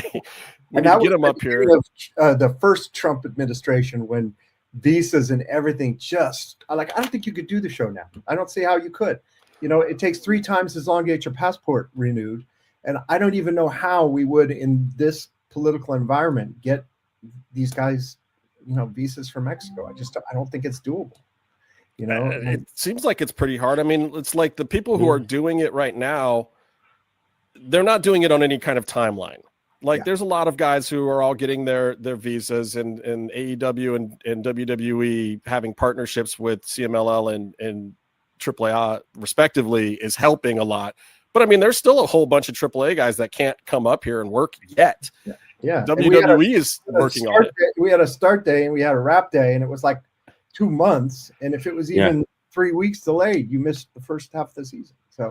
So yeah, there was, there was a lot of problems, that were inherent in that thing. And so it did feel like we had sort of reached a breaking point, towards the end of that season. But not to shit on Jake, because he did everything we asked and he was a total gentleman about it. So, I really like him, but I don't think that's where we want the story to end.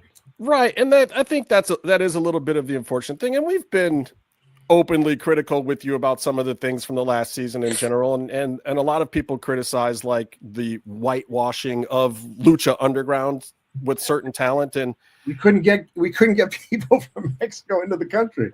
Exactly. And I wanted people to understand some of that too. And that some of that was, like, hey, let's just write our way out of this however we can. Yeah, I mean, obviously, we would have loved more lead-in time, and we would have loved a bigger budget. We would have loved to, keep it more consistent with the first 3 seasons. But look, it's TV. It was we, like you said, we were kind of making it up as we went along. We were flying without a net. We just had to sort of make things work, and that was the fun of the show, honestly. It started as this tiny little show that nobody paid attention to. And it was really a weekend gig for me initially. I was doing Apprentice and other stuff at MGM. And so it just kind of like got more attention than any of us were prepared for, honestly, at the time. But that's a credit to the writers and the production team. And people really, at the time, it was so much fun. It's rare that you work on a show that ties up all your weekends, all your free time, everything, and you still look forward to it. And you're like happy about it. Yeah, it's fun. So it's pretty rare for me to go to a live event where I stand outside on the street in the hood for 3 hours to get in and sweat my butt off and starve and not be able to get up and get food, or I'm going to lose my We did ridiculous things just to try to be a part of the magic that you guys were creating in that. Yeah. We were excited to stand outside all day long. The fans, the believers, it was something else. Like I've never seen that kind of devotion on any other show that I've worked on. Like there's like, hardcore Survivor fans and hardcore, fans of all these other things, but I don't think there's anything that'll ever top the audience commitment of Lucha Underground. So that was what was cool. So you want it to succeed, not just for yourselves and the cast and the other product. You just want to keep feeding the beast. You want the fandom, and you want the people to, and it feels good when people are saying like, oh, this is the greatest show. We love this. It's so much fun. Like, it's an ego stroke. Sure. We all work behind the scenes in TV, and you never get that. But, when I can walk from my car to my office and have 50 people, cheering and chanting my name and high-fiving me. Like, that really did happen. Sign me up for that every week. I'll take it. So in retrospect, do you think there is anything that could have saved it? Was there any way to keep the wheels on? Yes, I think if El Rey had found a way to make more money, if they had even had another show that had gotten any kind of attention, it was in that weird sort of pocket. It's you look back on it now, what is it, 7-8 years later? It was in that weird little pocket where streaming was starting to really blow up. And we were still on this traditional, channel, and we were trying to get a cable deal and trying to negotiate a cable deal. Like, we're probably the last cable deal that ever wanted to be negotiated. Right. But it was in that weird little sort of, there was a paradigm shift happening in broadcast, and we got kind of caught in the middle of 2 different worlds. And so I think that if it had been a few years earlier, or even a few years later, and we had a legit streaming option, we might have been able to leg it out. But I just think that El Rey sort of ran out of commitment and money from the investors, from the government, it was like during that whole initiative where they're trying to bring a diversity ownership in broadcast. And I think to a certain extent, we got crushed by the cord cutters and the streamers. Yeah, I mean, it happens. Like I was telling you before, we went on. I used to be in the music industry, and Napster like killed it for me. Like, you know, I was making $600 a day, 6-7 days a week when I started. You know, and I was working on like Papa Roach and Alien Ant Farm and Sugar Ray and all this big stuff. And by like a year later, I was barely making $200 2 or 3 days a week and working on just garbage projects, or like I was showing up for the last part of a session to record some vocals because everybody was doing it themselves. Like the equipment changed and the industry changed all at the same time. The digitization just screwed all of us. It reset it a little bit, but there was literally like 4 years where the only money that recording artists made was off of t-shirts. Nobody was making money, you know, and they're still having issues now with all the streaming stuff. Like artists are going, wait a minute, I had 1 million downloads and I only made $103,000 off of that. What the hell? Yeah. You know? And we were, you know, and then I think what accelerated it was the pandemic, and you know, the whole industry just completely, you know, just took a dive around 2020. And I don't think it's actually come back yet. You know, I still think that it's in a contraction phase. And you know, hopefully it expands and opens up, you know, opens up for more creative things. But I tell you, I've been in a lot of pitches in the last 5 years. And 10 years ago, when you would be in a room with a pitch and you would pitch a cool idea, you know, the buyer would ask questions about the creative. You know, they'd ask questions about the talent, about the start, about the story. Funny. And in the last 3-4 years now, the very first question they ask is, how much does this cost? So it's a different world now, and it's completely, and in a weird sort of way, it almost makes me think that there's hope for Lucha, because we actually didn't cost very much. Well, and I heard on Jonathan Coachman did an interview with one of the heads of USA recently, and he was talking about the economics of SmackDown coming to USA and how it cost them way less than 1 hour of original programming. They get it 52 weeks a year, and it gets double the numbers of what an hour-long drama gets. So, like, it's a no-brainer for them to try to keep wrestling on their network. Now, if it gets too expensive and the carriage, you know, the licensing fees or whatever are too high, then yeah, maybe they part ways. And that was why they were willing to give up Raw, because it was like, it's too much of a commodity, but we'll take the other one. We'll pay this much more than Fox for the other one because it's still worth it to us. But, you know, it is a weird industry. So I have to ask you this. People ask me all the time, and I get stuck trying to explain this thing, and I barely know, and I probably know more than most. There's some guy who's trying to write a Lucha Underground book who was trying to ask me about it, and I was like, dude, go do your research. Like, I'm not giving it up for you. Watch all my old episodes and, you know, talk to these people yourself. I think I said, you need to watch the MMA. But my question is, like, people ask me all the time, could Lucha Underground even come back? Can WWE bring it back now that they own AAA? Can, you know what? And I keep telling them, I'm like, so many people owned Lucha Underground that I don't know if it's possible. You'd have to ask those people. And like, so do you even know who still has a piece? Is it possible for anyone to even acquire Lucha Underground at this point? Yes, it could be done. I feel like, you know, it's one of those things. It's like Contender. Contender had like so many owners, and it keeps coming back. And there's still whispers about it. Lucha Underground has popped up in my radar from time to time every year since it ended, and that question comes up a lot. And yes, there are different parties that own the IP versus own the actual tape versus own the other parts of it, and they're different people, but you know, time heals all wounds. and when there's business to be done, people will eventually work together again, you know. And it would not be completely shocking to me if somebody made a run at actually bringing it all back together and trying again. It would not shock me.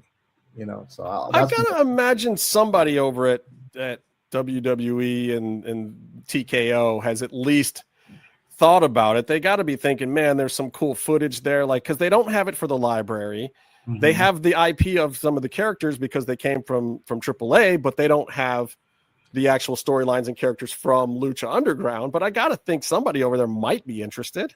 And they could really treat it as a cheap way to introduce characters, and when somebody like Penta or Phoenix or somebody is going over like crazy, then they bring him into the big show. I mean, I like, and with some of the storytelling techniques that we did that were so kind of like different than anything that they had done, the Skip Chasen treatment of it all.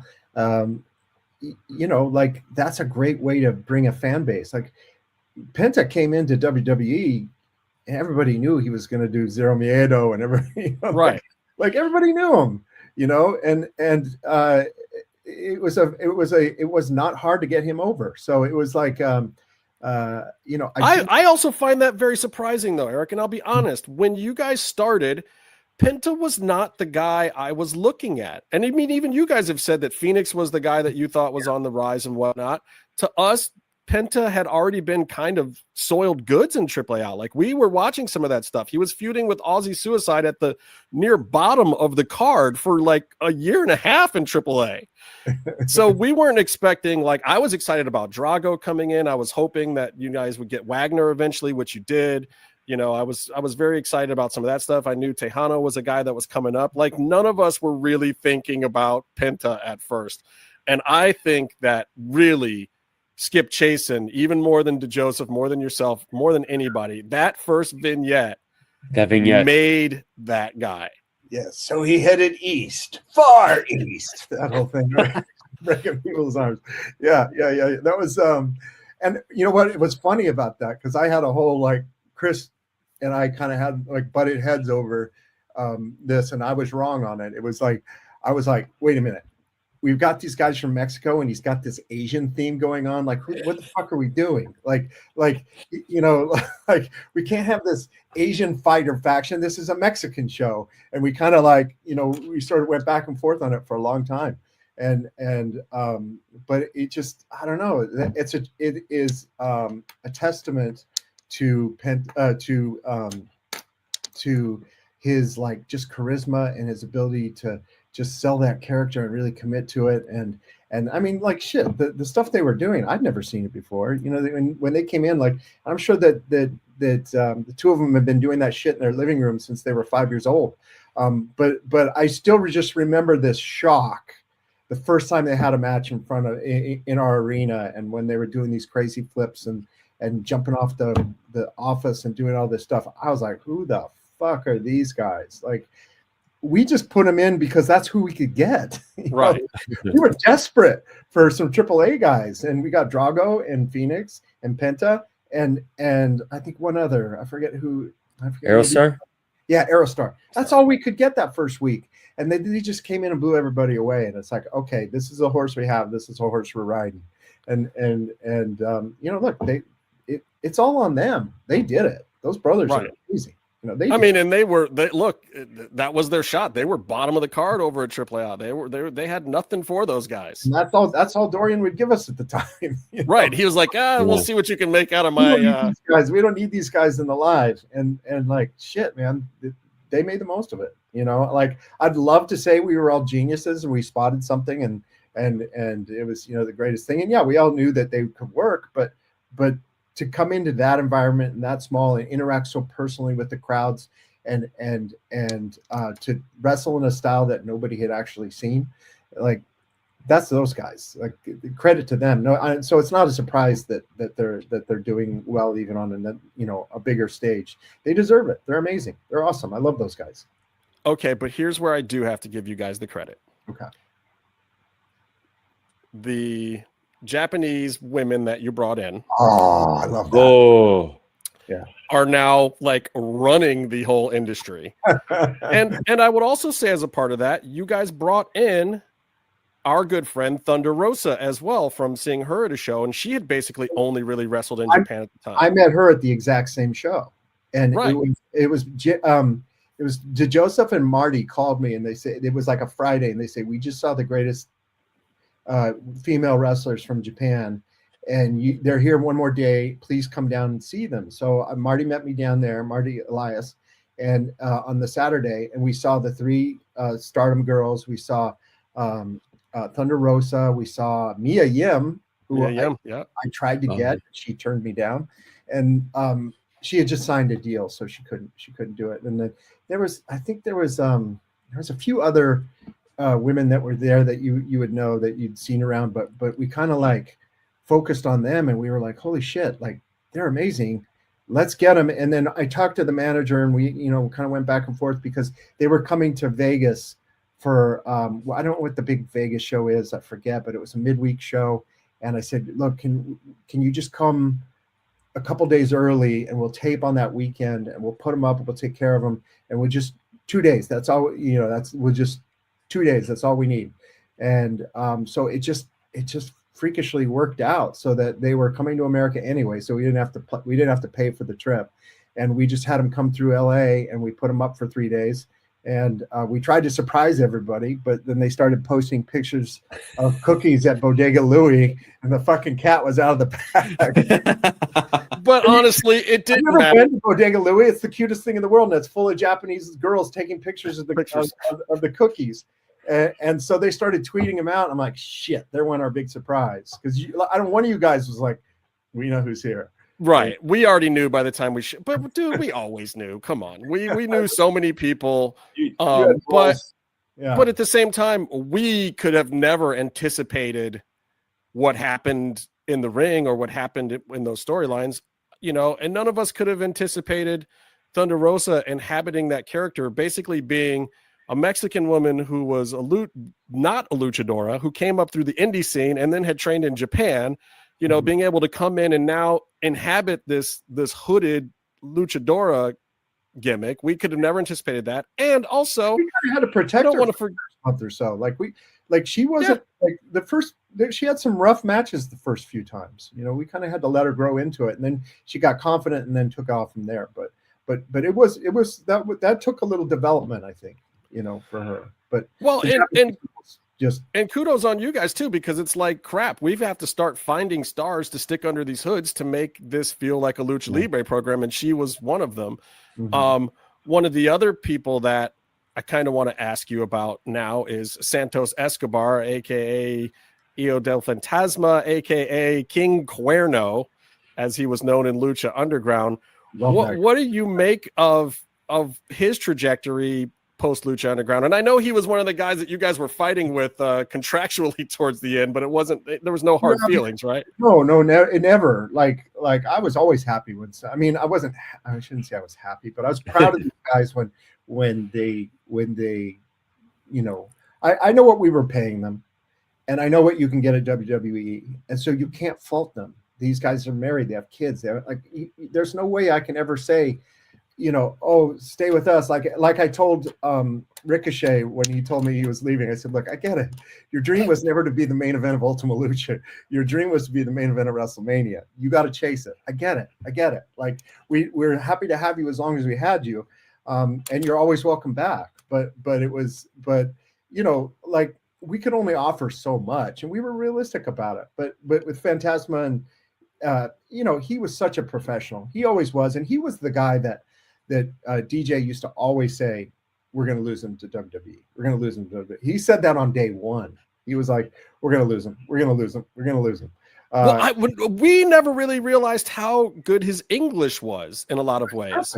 Yeah. And I know he got hurt that one season when Joseph has told me that he had plans for him and he was going to have him start talking more and doing this, that, and the other thing. But then he got hurt that season. So he was always kind of wishy-washy in the character department after that. But we had him on the podcast after Lucha Underground was done. And he almost credited us for helping people realize that, hey, he was available to work to go to WWE, but he came on to this great interview and it's like, geez, your English is fucking perfect, bro. When you wear a giant deer head to the ring, nobody wants to hear you talk. They just want to see the whole fucking deer head.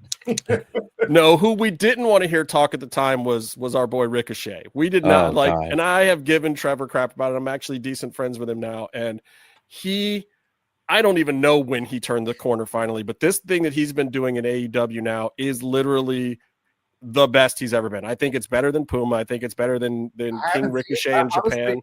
I have to go seek it out and look for it. I've kind of drifted away from all the which is completely understandable, by the way, because there's maybe 78 hours of wrestling on a week now. It is next to impossible. Yeah. You know, we have a rule on our show where no one gets mad at any other co-host for not having seen anything in a given week because it's fucking impossible to do. And when you're not getting paid to be in the business, sometimes you lose your interest. You know? His new gimmick, I'll sum it up this way. His new gimmick is basically taking the Trevor that we all actually know backstage and turning it into a Morris Day heel out in front of the audience. What's his new character name? I don't even know. It's still Ricochet. He's still his guy. He's still the same guy, but now he's this calls himself the light-skinned kingpin or something, and he's got this laugh, and it's total heel magic. It's, you know, he was amazing. Like, you know, like we knew we had something special with him, and it was smart to write him with Conan doing all the talking for him. And he got to build just based solely on his performance. And I think that slow burn of him before he actually ever said anything was a really smart way to do it and roll him out. But yeah, that guy's crazy talented. I mean, you know, it was amazing. And for some reason, he even says that a lot of people don't realize that he was Prince Puma. No, I heard that. With those tattoos, like how? Yeah, the sleeve and the chest tattoo, but you know, look, suspension of disbelief. Come on, you know, people want to believe, but no, he was. We wouldn't have had a successful season without him. You know, it was like he was super important to the development in the beginning of the show, and we all knew that, and he knew that, but I think we were realistic that he was destined for, you know, bigger and better things, and I don't begrudge him at all. It was great, you know, it was good for him. I'm happy. I'm happy any of those guys are still making money. Well, and there's a lot of them. Let's talk about this one though. I don't know if you can see that up there. That's Kevin Cross's book, Life is Fighting, which is a phenomenal book, by the way, that I'm sure you would actually like if you haven't had a chance to read it. Check it out. Yeah, it deals a lot with kind of that you know, that male mentality and keeping it in the right perspectives, and also his journey through wrestling. But he talks about a really odd thing that we knew about at the time. Like we got to be friends with Cross after that first time that he came in and wrestled Dark. We just loved the guy. We thought we were like, I hope to God you get this job. When he got knocked out and forgot his promo, was it that one? Yeah. Was that when he had the boot on his face? That was I just remember, like, DJ was so hot on him, and so I went in the control room to watch him, and he did. He had a good match, but his finish, he kind of knocked himself out, and he got up to do the promo, and he just stammered. And this was a dark match, so it's not out there.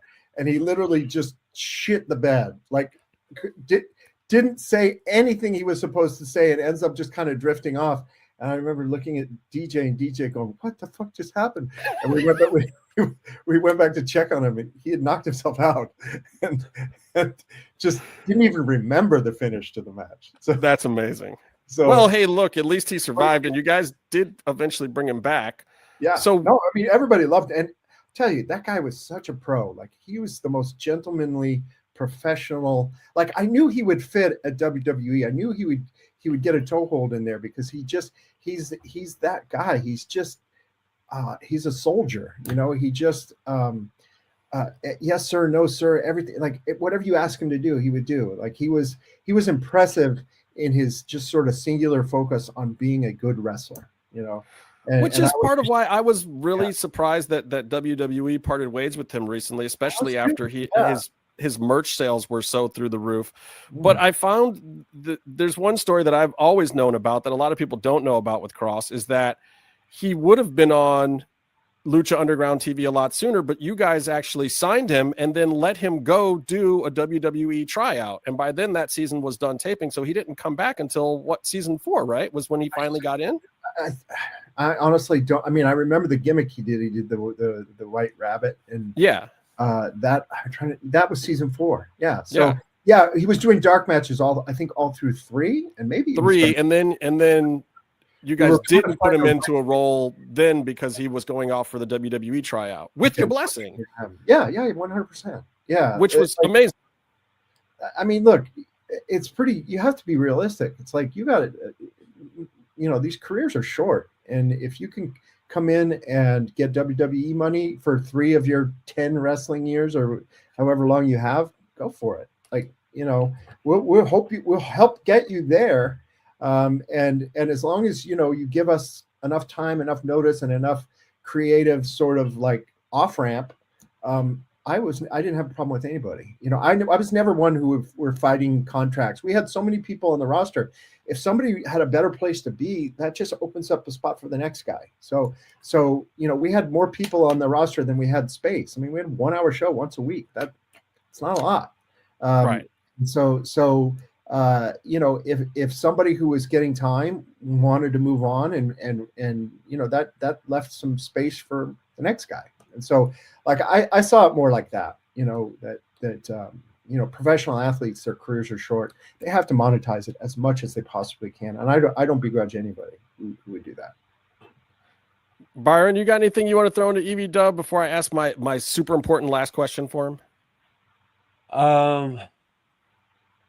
Man, it's so long ago. I look at what have you been doing? What have you been doing? What's going on? Come on, let's catch up. No. I'm just these. I don't know if you want to comment on the different incarnations of various aspects of Lucha Underground. Yeah, I didn't like that, honestly. Like when full disclosure, I have to tell you, I did consult with Conan on that behind the scenes, because he was trying to recapture some of that, and part of the reason why we both washed out of that project was it just wasn't going that direction. I think he even talked to Joseph at one point in time too. Like Conan was trying to make it happen, but I worked with someone who was a reality TV producer type who got hired over at MLW. So I sort of knew someone who I think was eventually involved in that venture. I still will say it was horseshit. I mean, look, you know, it's people are looking for opportunities to cash in on something, and if it was dead with us and somebody wants to come pick the bones, which it felt like a little like, to be honest, you know, that's going to happen. You know, there's nothing I could do. There's no, you know, I wasn't going to get involved in it. Nobody asked me to get involved in it. Right.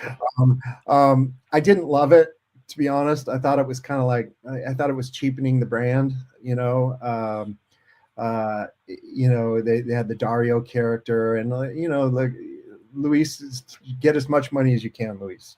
That's also my fault. Yeah. I literally am the guy who got them Luis's phone number.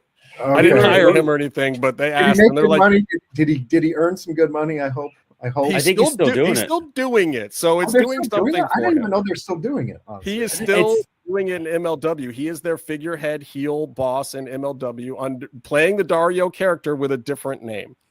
Yeah, they're not like full on doing a Lucha Underground gimmick, but they've kind of made it their own gimmick at this point. Yeah, now. Like he's just, but that character was clearly Dario. It's the same thing. It's the same down suit. To the bull on the desk.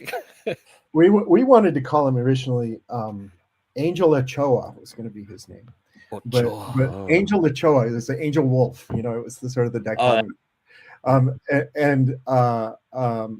But Robert Rodriguez's writer had written in the Dario Cueto character, and so we were married to that because he had already done the IP on it. But we were going in a different. We kind of wanted to go a different direction with it, but you know, that's it was technically the very first Lucha Underground character to appear when he showed up at Triple Mania, right? Yeah, I was there for that. That was weird. Like that. That was a weird day. Was that your first like wrestling? No, job? that was no. I'd done Tough Enough. And Tough enough, but that was my first Lucha Underground, first AAA.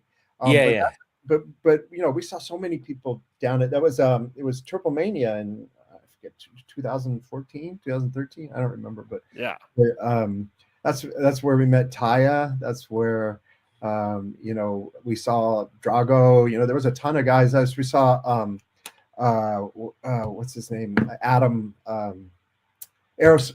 You know, I want to call him by his real name, but you've never done that before on this show. I get in trouble when I do that. You know, Adam with the green and and Jack. You're talking about Angelico. Angelico. Yeah, and Jack. So good. You know, like they were all there, but we couldn't bring them in season 1 because we couldn't load it up with white people.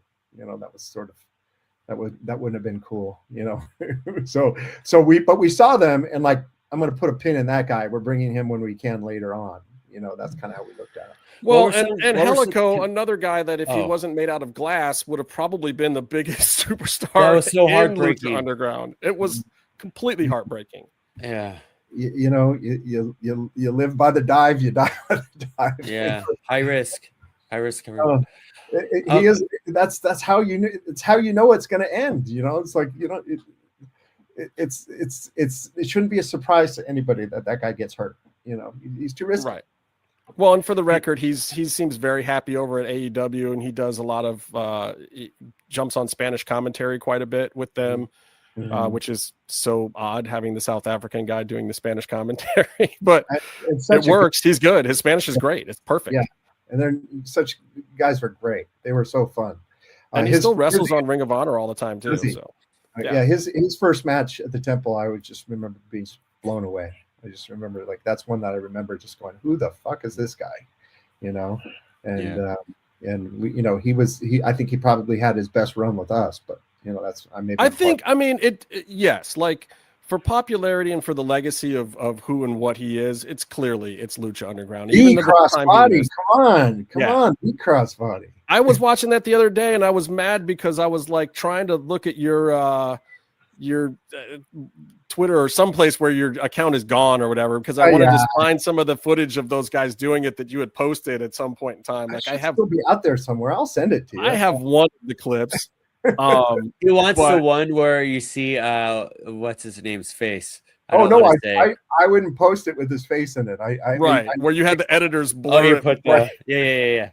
It was Penta. Yeah. Because you know, look, if he was unmasked and doing his thing, I wouldn't have cared. But you know, I know for a fact that I have been in a room with him unmasked, and I could not tell you what he looks like. Really?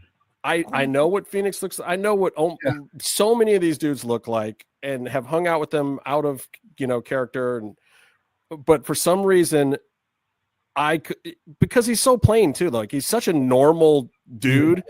And I've seen him a couple times, but his face, and he's not that tall. And he would walk into a room without his mask on and you would not know that this is like one of the biggest, you know, luchadors currently in the world. Yeah, you wouldn't. But that's a testament to his charisma because you know he doesn't have that physique to fall back on. You know, so putting you on the spot. All right. Who was your favorite Lucha Underground champion of all of them? Who was your fave? Who was the one where you were like, yeah, this has got my heart. This is my sweet spot for this show. Oh God, it's kind of like picking children, right? Yes. Yes, like, I mean, part of me loves the Mil Muertes Katrina era. Yeah. You know, just because, and I guess, you know, and I'm still friends with Carly. Like I had lunch with her this week, actually. Oh my God. Yeah. That's amazing.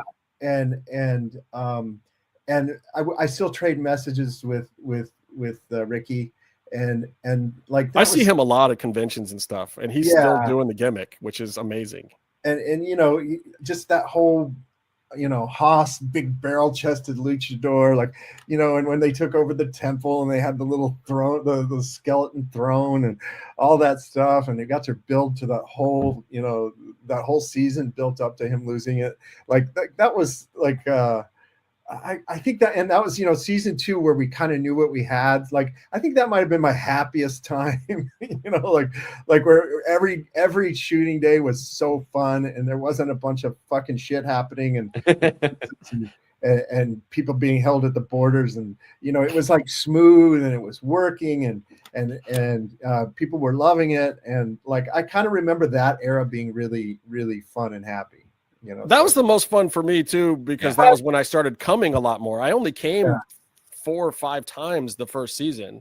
Yeah. You know, but that season I came a lot of to a lot of tapings. And then the final season I was at every single taping because it took place over 1 month. And I just happened to have a gap in my jobs where literally a week before you started taping that year, I was done with a gig, and 1.5 weeks after the show was done taping for good, I started another gig. Like I just had a month of literally nothing to do. So, and you were doing Get in line. Yeah. 3 days a week for the last season. That was so hard. That was so I mean, hard. I was like living at the temple with you guys. I was there Friday, Saturday, and Sunday every week for a month.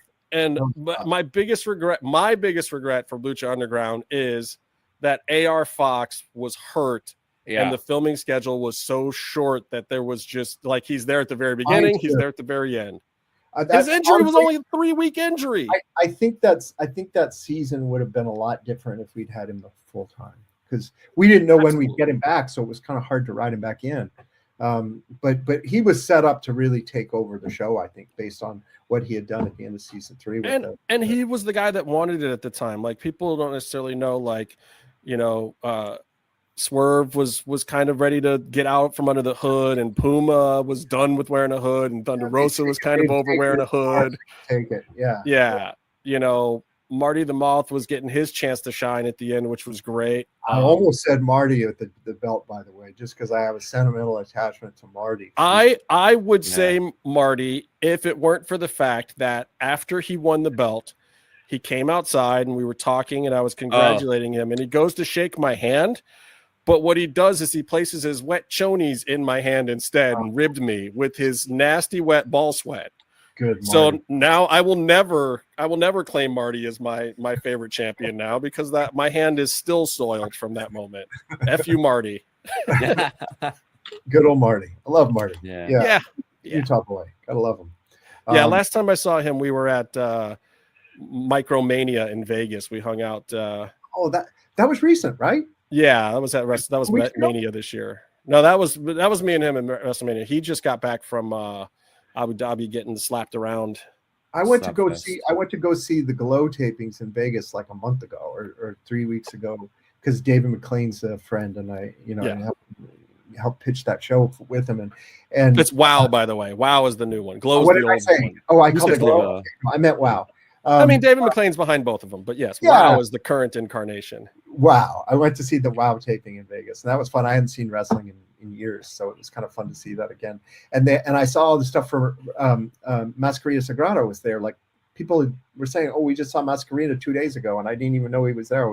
I would have gone to see him wrestle if I had known he was in town. But it was that Micromania or something. Yeah, he wrestles for Billy Blade over at Micromania all the time. Like he brings a few of the other minis. Like Billy's taking care of those guys, and they're doing great stuff. And I love that show, and so does Marty. And yeah, they were fun. You have to go check it out. Yeah, that was they weren't originally supposed to be in the show, because the execs, the billionaires above, thought it was too clownish, like him and Pimpy. But then it was like, let's just give them a chance and see what happens. And then when they saw the audience reacting to them, we're like, okay, they can be on the show. Well, and this really is my final question, where I wanted to end with you, because I don't want to take up too much of your time. And by the way, please come back again sometime. Like, we're doing this thing again, so we'll have to chop it up. I've got something brewing down next year that I might need to help plug. So keep us in mind, because you always have a home here. But so my last question, and this is where people are at right now. Like, you guys, what you did with Lucha Underground, I think changed the landscape of professional wrestling the same way that ECW did. Like, they weren't competing with WCW and WWE, but they were influencing them so strongly back then. And I don't think right now we would have, Bandito as the Ring of Honor and tag team champion right now. I don't think we would have the Pentas and Phoenixes in WWE or these people making a big splash. You don't get Thunder Rosa being the AEW world, champion and NWA champion. You don't get some of these things without Lucha Underground. That really brought Lucha Libre into acceptance, first on the indie scene here, and then now on a global stage. But WWE has just purchased AAA. So do you feel like they're going to be able to accomplish what you guys did, or are they going to be too restricted? Like, you guys were able to do men wrestling women in your universe. You guys were able to bring Pimpy and the minis and Mascarita and have some of those comedy elements that might be not okay in the States now. Like, what is your opinion of what WWE has as a resource now that they own fully AAA. I would love to be super positive about it, but I don't think I will be. Okay. There's very few instances where corporate America makes creativity better, you know. And when you're selling Subway sandwiches on your show, you're not going to let a guy hit a woman in the face with a chair. You're just not. We had nothing to lose. We had Cricket Wireless was okay with that. you kidding? Have you tried Cricket Wireless? So we did what we did out of necessity. You know, we ran out of people. We needed Sexy Star to come in and do a run in because there was nobody else in the back. So like so much of the shit that we did, I'd love to say it was creative genius, but a lot of it was just out of fucking necessity. Like we had to do something, and they have too many options over there at WWE, so they don't have that hunger of like, well, what the fuck are we going to do this week? We've got 3 shows to shoot in one day. You know, how do we make the most of this? And you know, they do have, and look, things may have changed over there since Vince departed. You know, it seems like maybe that's probably it, but they're a $1 billion company. There's a board of directors. There's sponsorships. There's a whole floor of lawyers in the Death Star there in Stanford. You know, it's like we were just like this little group of, you know, shitheads that just kind of wanted to have fun, and nobody was minding the store. So you know, it was Chris and Chris were coming up with the craziest shit, and my job was to get it past the owners and to get. You mean Pentagon in a sex dungeon was crazy? I don't know. Oh, that was so good. Now, I'll say that a lot of the shit we got away with was thanks to Skip Chasen, because that dude has some darkness in him somewhere. And but he makes it look so sexy. He makes everything look. And he's so such sweet. a nerd for like those great classic like Shaw Brothers martial arts movies and horror movies, and he's just got this amazing you know, the stuff he would come up with was he took, you know, something on the page and you know, it looked like a B scene, and he would just find 3 shots to shoot differently that we weren't expecting, and he would elevate it to this just A+ stuff. So it was like you know, his creativity you know, with Chris's writing was just, you know, it was just kind of magical in a lot of ways. It was just like, you'd see this, we'd sit down to screen this stuff, and I'd be like, how are we producing this? It's crazy. It's too much. It's out there. And yet nobody was telling us no, you know, and I had a good relationship with the MGM lawyers, and I could usually talk my way into, I'm good at talking my way into shit. And you know, we just didn't have a whole lot of guardrails. So we got away with so much stuff. And I just don't know that exists at WWE. You know, I mean, it'd be awesome if they could just take that part and create their own team that's away from everybody else, but I don't think that's how they work over there. I think no, it feels like it was that way for a couple of weeks, and they sent Jeremy Borash, who did all of the Matt Hardy delete stuff and all that crap. They sent him down there. He's friends with Conan, and I feel like they got it kicked off to a good start, but now they're back kind of under the company radar, and it's business as usual now so far. So, but we'll see. They've got shareholders. They've got shareholders. I love your old stories about how many lawyers you went through, how short of a time they would last. On that show. They'd come mostly because of me, I think. Yeah. Like this kid out of college, it's like their first like gig at the firm or whatever. They show up to the temple. Yeah, I was 20 something years in, and I want to print out my email. I could do a book of just of emails to lawyers where I would dissect their note and just make them look completely foolish, and it was just like a sport because I had nothing else to do. But it was like, yeah, we went through a lot, and the MGM was kind of a lawyer factory, and so if they could survive a couple of months on Lucha Underground, then they get to go to Survivor, or they get to go to right. You guys were the perfect testing ground. Yeah. But if they could get past us and we didn't kill them, then they usually could survive at the company. So well, I still have love for Sparkles coming out and getting hit with the bodily fluids thing. And the turnover was part of what made things work, because there was nobody there that remembered that we tried this in the first season. So we would just feign ignorance, like I don't know what you're talking about. We never did that before. And so because there was no continuity between the MGM lawyers, we could pull the same shit on the next progressive one. So it was a unique situation.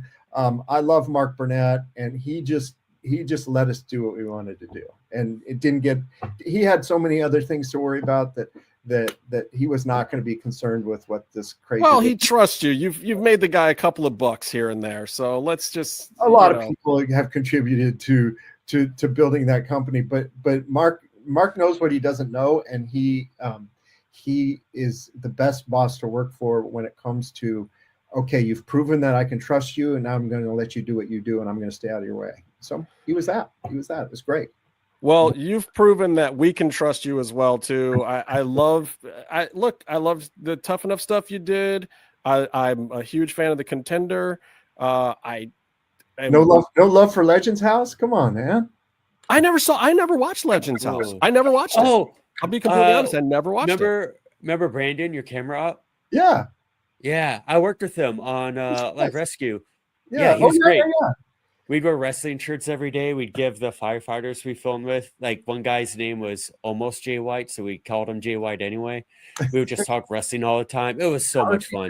Brandon, I love Brandon, and he worked on every wrestling show, because he would like, okay, John Cena showing up to Tough Enough this day, and Brandon shows up on a John Cena. Well, let's be honest. He's one of the things that is missing, I think, from some of the wrestling coverage that's out there right now, because they're like pushing in when the guys are talking in the ring instead of zooming out to the, and Brandon always knew. We called him Brandon Bump Cam, because he would take bumps as a cameraman. Like, he got kicked in the face by Phoenix. Yeah, and would get the shot. Like, that was part of the family of Lucha Underground. We would just every second of it, and would not complain to the union.